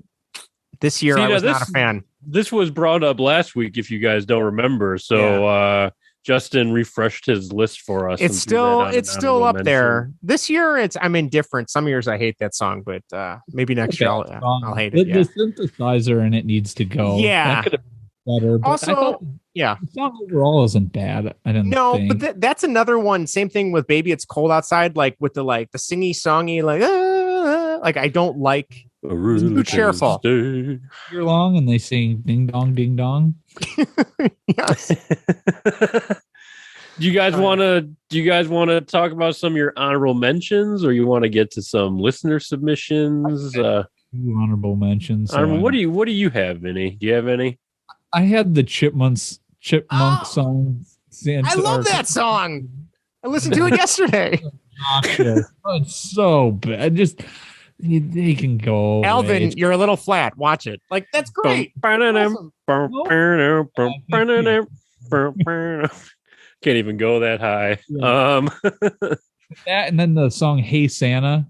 Hey Santa, hey Santa. Oh yeah, that song sucks. Yeah, Hey Santa. Do I know? I don't know who sings it, but I know that one. Yeah, that's a newer I probably song, know right? if I heard it. Yeah, I think is it newer? Oh, okay. I don't know. Good call. Justin, any more honorable mentions? For just the Paul McCartney song, the John Lennon song. That's pretty much it. Everything else, I mean, I've had Christmas music on in my car since November 1st. So anytime Erica has to take my car, I come in the car and the stereo's turned off because my car, the dash is weird. So I never bothered to tell her how to change the radio stations. So she just turns the radio off when she drives my car. So yeah, there you go. Yeah. So no, I don't have any more. I really didn't have any either. I mean, I agree with a lot of your guys' list too. So do you guys want to check in with some of our listeners right here? Because we had a ton of listener submissions and we got a lot of good songs to go over here. So do you want to kick us off, Vinny? Sure. Dr. Mantis Toboggan, MD, on the text line. Text in his list 5-1. Oh Holy Night, Blue Christmas. Elvis Presley wasn't as cool as everyone. Shots fired on that one. Yeah. Oh Tannenbaum, Little Drummer Boy, and Jingle Bells by Bass Hunter. A song so bad it's almost good. Almost. The only thing more cringeworthy than listening to the song is watching the music video. May God have mercy on their souls. He texted this to us. You guys watch it. It's weird. I have not watched that. Bass Hunter. It's weird. Okay. It's weird. It's like it's techno garbage of bells, and then it's got like a weird like bunch of college age kids like getting naked and like skinny dipping with their underwear on. It's just weird. Not Buck Showalter style. No, not Buck Showalter naked. Gretchen made me turn it off. Like that is so obnoxious. Can you turn that? I'm doing this for the podcast. This is work. This is really important. This is work related. Yeah. This will pay off someday.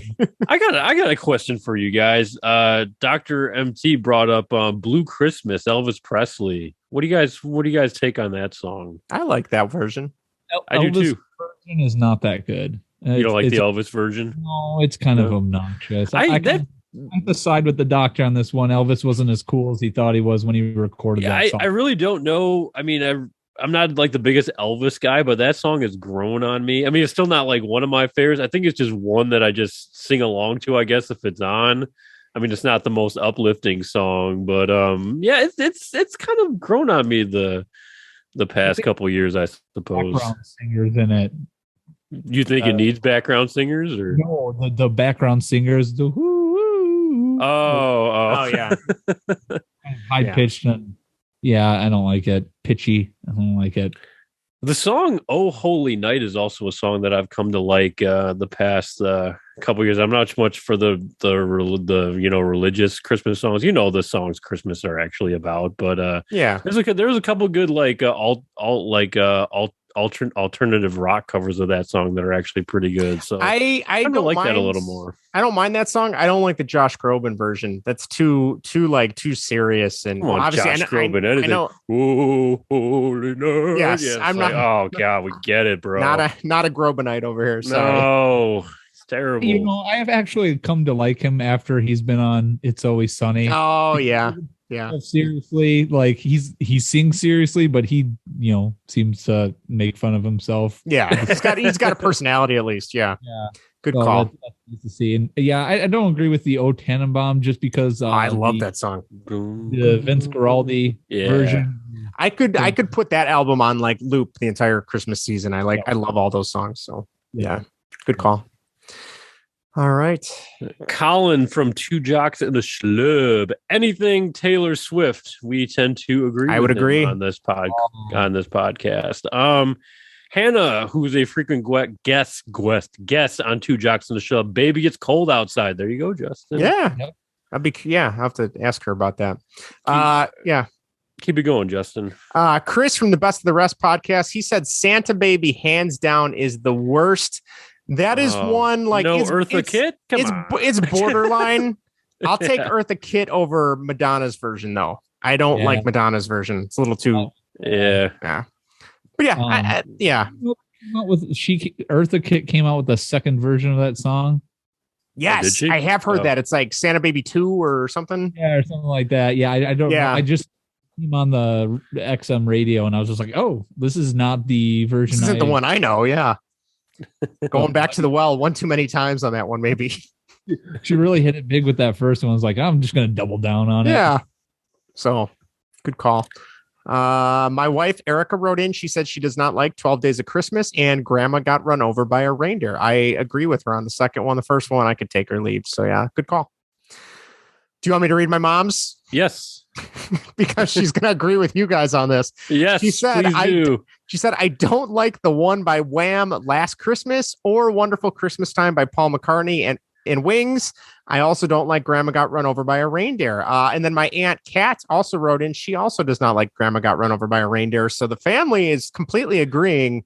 Grandma Got Run Over is awful. I'll look the other way on my mom's blasphemy on Wham, but no one's perfect. So what a great submission right there. Spot on. Megan writes in, Santa Baby sucks. Very quick and to the point, my sister. Yep. So God, here we go again. Kristen. Yes, Kristen. Hands down, it's Do They Know It's Christmas by Band-Aid. The absolute worst. Couldn't agree more, Kristen. Which one of us knows Kristen? I do. I used to work with her. Okay. And then Sean, Sean likes to make big swings and make big plays. So this doesn't surprise me. He said Mariah Carey, All I Want for Christmas. It is so overplayed. You know what? This might be little crazy for me to say, but I'm going to agree with him. I think that song has run its course. It needs to lay low for a little bit. Like it's overplayed. It's not a bad song, but it's overplayed too much. He's absolutely correct. Yeah. I mean, you turn on 93.9's every. It's on every couple hours. Playing that. Yeah, he's right. And I don't hate the song. But no, I don't hate it. Just overplayed. So. Yeah. Yep. So completely agree, Sean. Well done.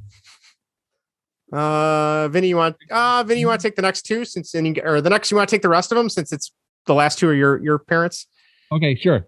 Kelly writes in, Dominic the Donkey and I Want a Hippopotamus for Christmas are the worst. Yes. I love that song. The Hippopotamus for Christmas? I like that song. I know that goes against... no time for the donkey, but you got time for the hippopotamus. And I know that goes against me talking about how I don't want to hear the kids sing because I think that's a little kid singing that song. Girls singing it. I don't know. It's cute. You don't like the kids. Oh, it's Justin, you're all over the place. I'm a flip flopper. Good at sitting on fences. It looks like it was sung by Gayla Peavy because it's on Pretzel Vince's list. Vince's list 5-1 is Step Into Christmas, Elton John. That is blasphemy. That is a good song. I don't mind it. Don't mind it. probably one of the better British songs from the popular singers. Lord knows there aren't many. Yeah. Oh, this is Christmas, John Lennon. There you go. I think that was a happy Xmas one. Yep. I want a hippopotamus for Christmas. Gayla Peavy, Dominic the Donkey, the Yes. Italian donkey, Lou Monte, and then Do They Know It's Christmas? All right. Another one. Solid list, Pretzel Vince, although Step Into Christmas is actually a good song. So again, old man yelling at the cloud. Liz from Freeport writes in no particular order, bad Christmas songs. I Saw Mommy Kissing Santa Claus. I have to this one. This is a bad song. Yeah, I don't like that song. Like the Jackson 5. No. That one's bad. Yeah. All I Want for Christmas is My Two Front Teeth. I agree. The one where they have the kids singing with yeah, that one's bad. Although what's his name? Oh geez, the guy that sings a Christmas song. I'm drawing a blank here. Nat King Cole. Yes, Nat King Cole. I could think it was Duke Ellington. That wasn't right. Nat King Cole sings that song, and it's smooth as butter. Yeah, that's a good one. Things is smooth though, but yeah, he sings a version of that song that I like. But yeah, the more popular version with the kids singing is obnoxious. The Chipmunks song, I was kind of surprised that was on For her. shame. I thought she actually liked the Chipmunks, so I could see her liking it. Somebody in my family likes the Chipmunks song. Maybe it's Ashley. Does Ashley like that song? I'll have to ask her. We'll get back to you on that one. Someone does. I thought it was my mom, so maybe it's Ashley. And Grandma got ran over by a reindeer, especially now that I'm a grandma. LOL. Yeah, yeah. Grandma's Christmas Eve tomorrow, Christmas Day on Friday or Saturday. Watch out! The reindeer are running amok. No one's safe, especially if you're grandma. Apparently. Oh. Good stuff, guys. Great lists, great submissions. And hopefully these songs, well, I guess they're not going anywhere. No, they're so we're really just stuck with them.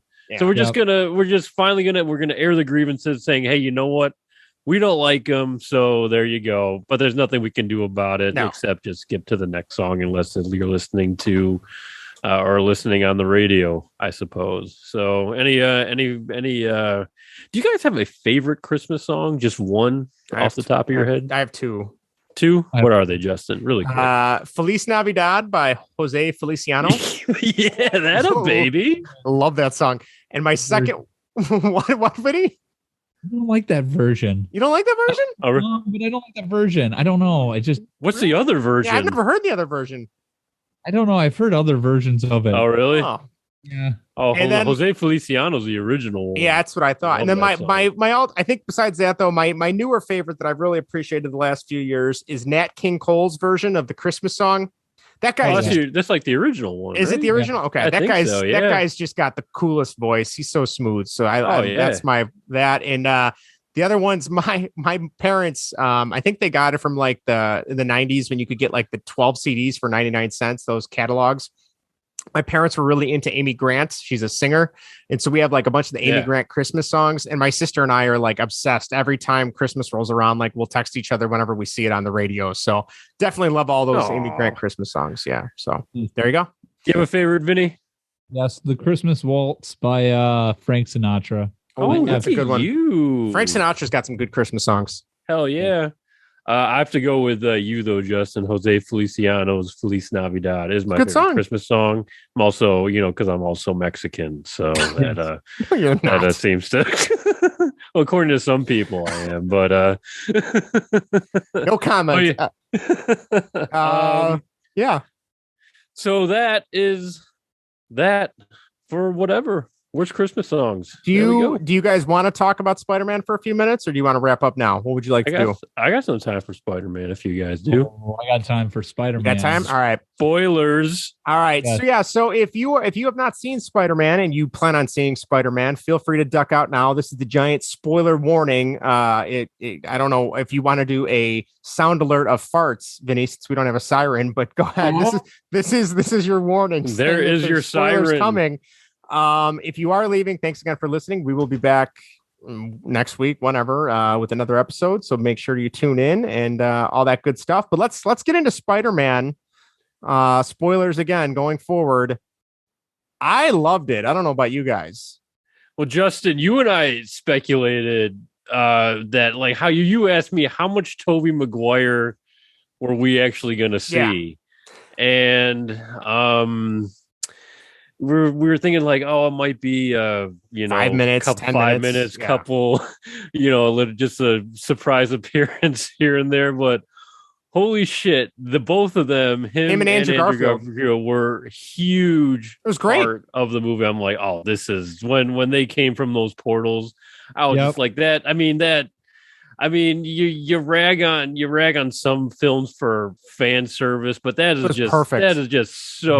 That is so rewarding for being a long time been a Spider-Man. Those movies came out ever since what we were talking like high school or something. Yeah, it's something we never forgot. But like that, you could not be more rewarded, in my opinion, for being a fan of Spider-Man. Just for that, just for that moment alone, continue on the rest of the movie. Yeah, so. I'll be honest. This movie, the last couple Spider-Man movies, I was like, you know what? I think Tom Holland is my favorite Spider-Man, but maybe it's recency bias, but after seeing Tobey Maguire suit up again, I'm thinking I think Tobey might be my Spider-Man. I don't know.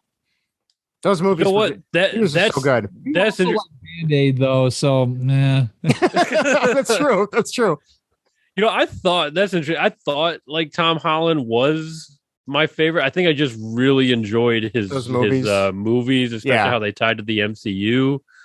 But yeah, as soon as I saw those guys come back on, I'm like, you know what? Wait a minute. I have to rethink this a little bit because I think you nailed it though, Greg. Like I remember going in and I had asked, Erica, my wife, I'm like, do you want to see this? Because we've seen the last couple and she's not a Marvel person at all, but she enjoys Spider-Man. She's like, no, because you know what? I know I'm going to be pissed off and disappointed because all the other Spider-Mans and the villains are the reason I want to go see them. And they're going to have like 5 minutes and that's going to be it. And in my head, I'm like, yeah, you're probably right. They'll come and go, and then there'll be some other villain that Spider-Man's got to take care of it, whatever. But the fact that was the entire story was teaming up with the other Spider-Man and then, taking down in some cases the other villains, or in Doc Ock, which I loved the fact that he became like a decent human being when they fixed the chip in his neck with his arms. Yeah. That was so cool. Yeah. And I know because he was a good guy. He was. It was the chip, the inhibitor chip. Yeah, on the arm, which I totally forgot about until they retconned. I'm like, oh yeah, that's why. Yeah, and there were so many good callbacks to things. Like I couldn't stop laughing when they're talking about their web shooters, and Tobey Maguire's like, well, no, it just comes out of my wrists, and they're like, what do you mean it just comes out of your wrist? And I remember that being such a big deal when his Spider-Man came out. And even I was like, web shooter. I'm not a big I wasn't a big Spider-Man guy at the time, but I'm like, I'm pretty sure it doesn't just come out of him. Right. That seems kind of odd. He makes it. Yeah. And so the fact that they worked that in and literally like had a laugh at like, well, can you shoot web out of anything else? Like the fact that was actually one of the lines in the movie, which has like been a meme for a decade and a half now. Like I loved that. That was great. So yeah. Vinny, what was your reaction when you saw Andrew Garfield pop out of that portal right there? Oh my gosh, Greg, I almost had if my wife wasn't with me, I probably would have cheered like you were with Darth Vader showing his face again in Rogue One. I was so I thought it was going to be Tobey Maguire. I thought do it in sequential order of the movies, but yeah, when it was him he took it off, I was like, oh my god, yes. Even almost like I looked at my watch, I'm like, oh my gosh, we still have like an hour left of this movie. There's gonna be so of them. I wonder when Tobey Maguire is gonna show up, and then when it's like, oh, through the portal again, I'm like, oh, he's gonna show up this time, and sure enough he did. Oh, that was great. I love the callback. I was wondering if they're gonna do the callback to his web not having the web shooters. They're going to work that out because they first saw each other, Andrew Garfield and Tobey Maguire. They're shooting webs at each other. I thought they were going to do it then, and they didn't. I'm like, oh, are they not going to mention it? I'm like, they got to. And when they did, I was, again, every callback they had to the old movies was absolutely perfect.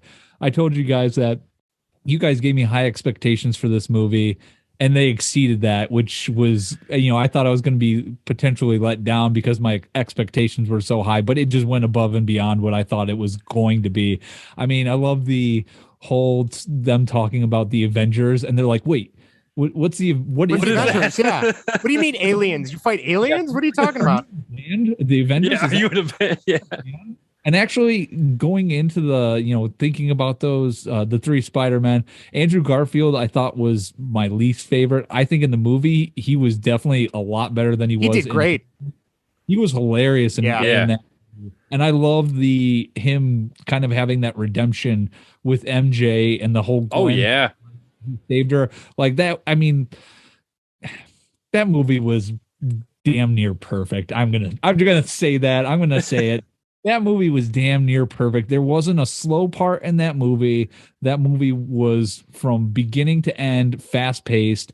I and I love the tie-in with the Uncle Ben's and the Aunt May. Yes. They all Yeah. knew the line and everything, and they kind of tied that in. That That was might have probably been the best. That might have been the best written part about that. I mean, Yes. the way they connected those universes through the death of, of either Aunt May or Uncle Ben.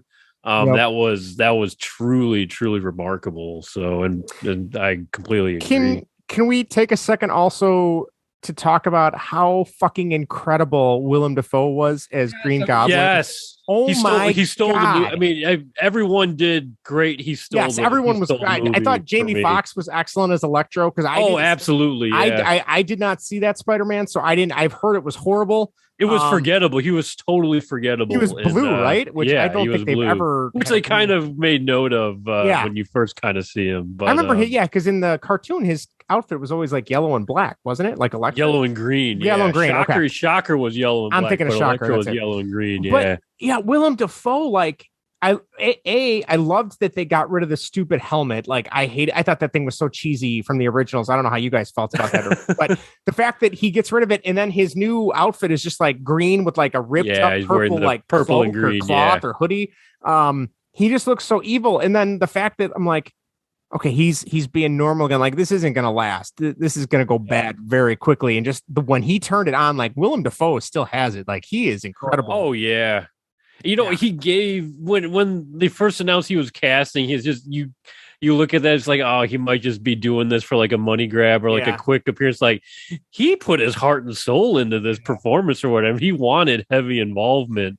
I was gonna say that scene when they're at Happy's place and then he's kind of like revealed, we all knew it was coming, but the big reveal that he's still, bad, obviously. And then when, Tom Holland shoots the web at him and he's like, Goblin, and then his true, persona comes out. I'm like, that was actually like dark and scary. I'm like, that was his Goblin voice has not, lost a beat. I mean, that is just amazingly sinister. I think for me, the scene at the end when this Peter, the new trilogy of Spider-Man, that Peter Parker, Peter one, as he calls himself, is just punching the shit out of Green Goblin. And like they look down at Willem Dafoe's face and he's like smiling. It almost reminded me of like a Joker, like a Heath Ledger Joker kind of vibe. Like like he's just so far gone, like he's just enjoying this torment. The only thing, and this might be a personal preference, the only thing I feel like the movie kind of fault is I didn't really like the ending of. I know why they did it because it sets up the newest arc for Marvel or whatever they're going to do, but I don't like the fact that he's kind of on his own and no one knows who he is. Like personal preference, I wish that was somehow not the case, but I get why they did it. I don't know about you guys, but I thought that was fun. You were okay with that? Yeah.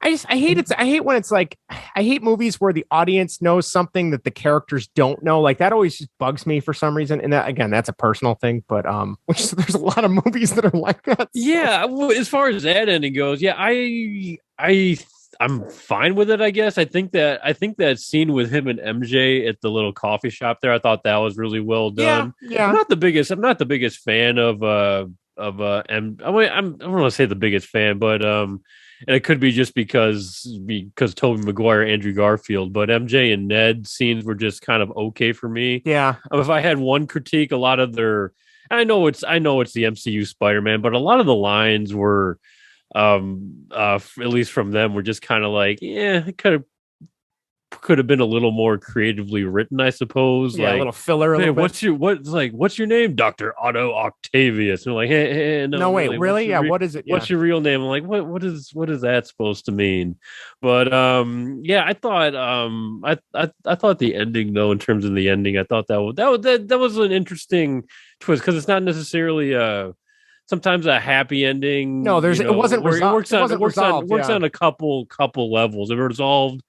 It gave a happy ending to others, but I mean, it was like a ending of sacrifice almost. So yeah, interesting, darker twist, I suppose. But really solid. Vinny, I don't know about you. The only other thing that kind of bugs me, and I say kind of because, like I said, I thought the movie was great, really good superhero movie. Was just they kind of played fast and loose with the whole like, oh, all the bad guys came right before they were killed or captured or whatever. But then like Tobey Maguire's Spider-Man came much further into the future when he's an adult. Andrew Garfield's Spider-Man I think he said he'd been living, with the fact that his MJ died for a couple of years. Right. So I was just kind of confused with like, and I guess it's not time travel, but like alternate universe. You're always going to have these, like, if you think too hard about it, it starts to unravel like the first Terminator. Like if you think really hard, that whole thing comes apart very quickly. But like, so these guys are coming from certain points, but then the good guys are coming from other points, and they don't really say, do they ever say why they did it that way? That was the only other thing that kind of left me kind of questioning, I guess. I don't think so, but I mean, you can't take either of those two at the point like when those guys died, because they died in different movies. That's true. Yeah. That's true. Can't do that. So they just come at. You got to come up with something. Yeah, that makes sense. You don't know what point in time in their life that they jumped in. Like, if there was some. Go ahead, Greg. I was just going to say, I think the spell, Doctor Strange's spell. I mean, just that's true. What we know about. I mean, it's like it was like a multiple layer thing and a lot going on. So it leaves it open for interpretation, for there to be some wiggle room. So yeah. It could be, everyone's trying to forget about Peter Parker, but then we have everyone searching for Peter Parker at one point. So it could just Rhino almost came through. Yeah, I did catch that. Yep, I did catch that. I'm glad you did too, Vinny. So that was cool. Yeah, that like, oh, where's Paul Giamatti? Is he gonna pop right here? But I am the Rhino. It's like, nope, you're gonna stay right where you're at, dude. You're not coming here. Yeah, no, it was just such a good movie. Very curious to see what they do going forward. Yep. I know the secret endings at the end, they kind of, the one kind of led to me, but I need to see Venom, Let There Be Carnage. I haven't seen that yet. And I really liked the first Venom. I would love to see a Tom Hardy Venom meet up with Tom Holland Spider-Man. Like, I want that to happen so bad. The way they left this is it kind of is very ambiguous. Like, it could be a different Venom. It could be the same Venom if he somehow comes back to that universe again. Like that was kind of up in the air. I don't know how you guys felt about the endings, but. Well, I thought it was a different multiverse Venom and disappeared, but the symbiote left him, right? Yeah, it was the little piece was left behind. So I don't know how I'm guessing that's going to play into the next Spider-Man that they do. I don't know. Yes. Go ahead. Sorry. No, I was going to say, I thought they were going to also tease Miles Morales in there with, when Jamie Foxx had talked about how Andrew Garfield was going to be black guy from the Bronx. Yeah. Yep. Yeah. And so, I thought, I was like, are they going to, potentially bring him in at some point or tease a movie about him? But that didn't happen. But I'm sure they're going to do something. I would love to see Miles Morales make it into those movies, because the way they did the video game recently for PlayStation 5, like, he is a really cool character. Like, I didn't know anything about that Spider-Man, but I thought he was a really cool character. So I'd be all for that. So yeah, I was gonna say, quick, jumping back to the whatchamacallit, Tom Hardy Venom 2, Let There Be Carnage. Spoilers. I think I spoiled this for you, Justin. You told me about it, yeah. And Vinny, you saw the post-credit scene, right? I did. So the post-credit scene of Venom 2, Let There Be Carnage, again, spoiler alert, is the actual scene where Tom Hardy's Venom is transported into Peter Parker's world by Doctor Strange, We just didn't know it at the time. So this one in Spider-Man, he is transported back and obviously leaves the symbiote behind. So it's almost like he was there, like they were setting it up, and now it's gone. Well, So I don't know if it's going to be Tom Hardy now with Tom Holland, or Topher Grace.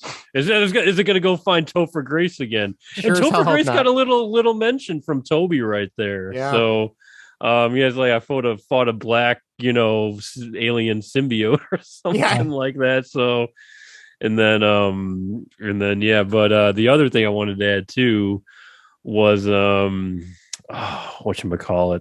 No, it just escaped me. You guys go ahead. Well, the only other thing I was really happy, and Greg, I think you and I talked about this before we went to go see it, was I don't know much about Doctor Strange because I've never seen any of his movies besides the scenes he had in the Avenger movies. But I was like, okay, no, from what I know about that character, he doesn't seem like the guy that would just do this thing for Peter Parker. But then the way they frame it, where it wasn't necessarily what he was just doing this spell and it was all self-contained. But then when he kept throwing in all the other things, that's what made it go bad. I felt like that kind of took care of that problem because I was like, well, he wouldn't do this. But then the fact that it went bad because of all the interjections from Peter, yeah, you know what I mean? So it kind of made more sense for me. So he seems like a really cool character, at least from what I can tell. So. It was a little reckless on Strange's part. Yeah, a little bit. He's a reckless character. Yeah, but it was interesting. Yeah. So. I Justin, you should see Doctor Strange the original movie. That was good. He's probably one of my second, or he's up there with one of my favorite characters. He's equivalent to like Tony Stark and his like snarkiness. And really? Yeah. Okay. In Endgame, like that was like perfect. Or was it not an Endgame, but Infinity War? Yeah. Are in like the same scenes together. Like it was that. Yeah, it was just a battle of wits. Yeah. Yep. And I love the when I thought Tobey Maguire was going to die when he got stabbed. Me too. I thought that too. I'm like, oh, wait a minute. Like I've been stabbed before, and they're like, oh, that's great. That's great to know. Okay. He's standing there with Andrew Garfield. You're in a lot of pain, aren't you? Yep. Yeah. Andrew Garfield did great. I thought he was. I don't know what him and Tobey Maguire have been up to for the last decade, handful of years, but they both did a great job. Yeah, so, completely agree. Those TBS Spider-Man royalties for. Oh yeah, all the years that they just kept televising it over and over again. Yeah. The other thing I wanted to bring up, I remember, was just that quick moment. Again, another kind of like callback moment to when Tobey Maguire, Spider-Man, meets good guy Doc Ock again for like the first time in years. Yeah. And he said, Peter, how are you? And he pulled that same line from Spider-Man 2, trying to be better? It's the same thing he said in Spider-Man 2. I picked up on that. I'm like, oh, that's cool. Kind of like the same, because he was kind of a mentor for him in that movie before he obviously turned bad. But it's like, I love those, man. Doc, the Alfred Molina Doc Ock was such a great, he did a great job, great character. And I'm glad they didn't try. I mean, obviously sometimes you want to see a new take or a new guy take the role, but they just nailed his so perfectly that when they went this direction, I mean, like, it was the only way to go, bringing him back and those arms or whatever, just so cool. And good on those guys for being like, yeah, we're, granted, I'm sure they got paid handsomely and well, but it's like, you could also say like those guys have left those roles behind. Like some of them might not want to be involved in that anymore, but the fact that they came back and I think maybe the fact that they gave them good sized parts, they weren't just, you know what I mean? Yeah. So, even the guy that plays Sandman had a decent. Thomas Hayden Church. Yeah, he had a decent part too. The guy that played the Lizard, I could take her. I don't know much about the Lizard to begin with, but he was really good in the Amazing Spider-Man. Was he? So I he just had more his character at all. Yeah, Dr. Kirk Connors. Yeah, he was really good. So Replacements. Was he really? Yeah. I just watched that this afternoon. It was on TBS. Nigel Gruff. All right. Well, I don't know. I got nothing else. You guys got any more Spider-Man stuff you want to get off your chest? Oh, I'm sure there's plenty, but I could honestly go on forever about it. So better stop me now. Which Spider-Man do you think is a fan of Band-Aid's Christmas song? None of them. Tom Holland. I was going to say probably Tom Holland. You don't think that the Beatles wrote it, though. Yeah, that's true. Yeah, that's true. Damn, I almost said millennial, but I guess technically we're millennials. Damn zennials. All right. That's it. We'll have to do this more. Next time we see a new movie, we'll have to do this again. This was fun. I'd say The Matrix, but I've heard very, very. One's getting. I've heard very bad, and then I've heard from other people it's very good. So I have not heard very good. I've heard mostly very bad. I know IGN gave it a 4 out of 10. I watched that review the other day. So. Yeah. But anyway, we will save that for another day. Again, you can reach us, search our channel on YouTube, Baseball and Whatever, like our videos. It helps us out, gets other people to see them. Make sure you subscribe. That helps out too. You can tweet us at Baseball and What. You can text us at 1-913-808-3278. That number again, if you'd like to use the letter version, is 1-913-808-FART. Oh, love that soundboard. All right. You can email us at baseballwhatever@gmail.com or baseballwhateverpodcast@bellyupsports.com. Make sure you listen on Apple Podcasts. Leave us a review. That would be great. Leave us a ranking on Spotify, Google Podcasts, Anchor, Spreaker, Podcast Addict. You name it, we're there. And then lastly, facebook.com/baseballwhatever. Gentlemen, you got anything else before we say goodbye? Goodbye and good night. Had a great time. What a happy Festivus.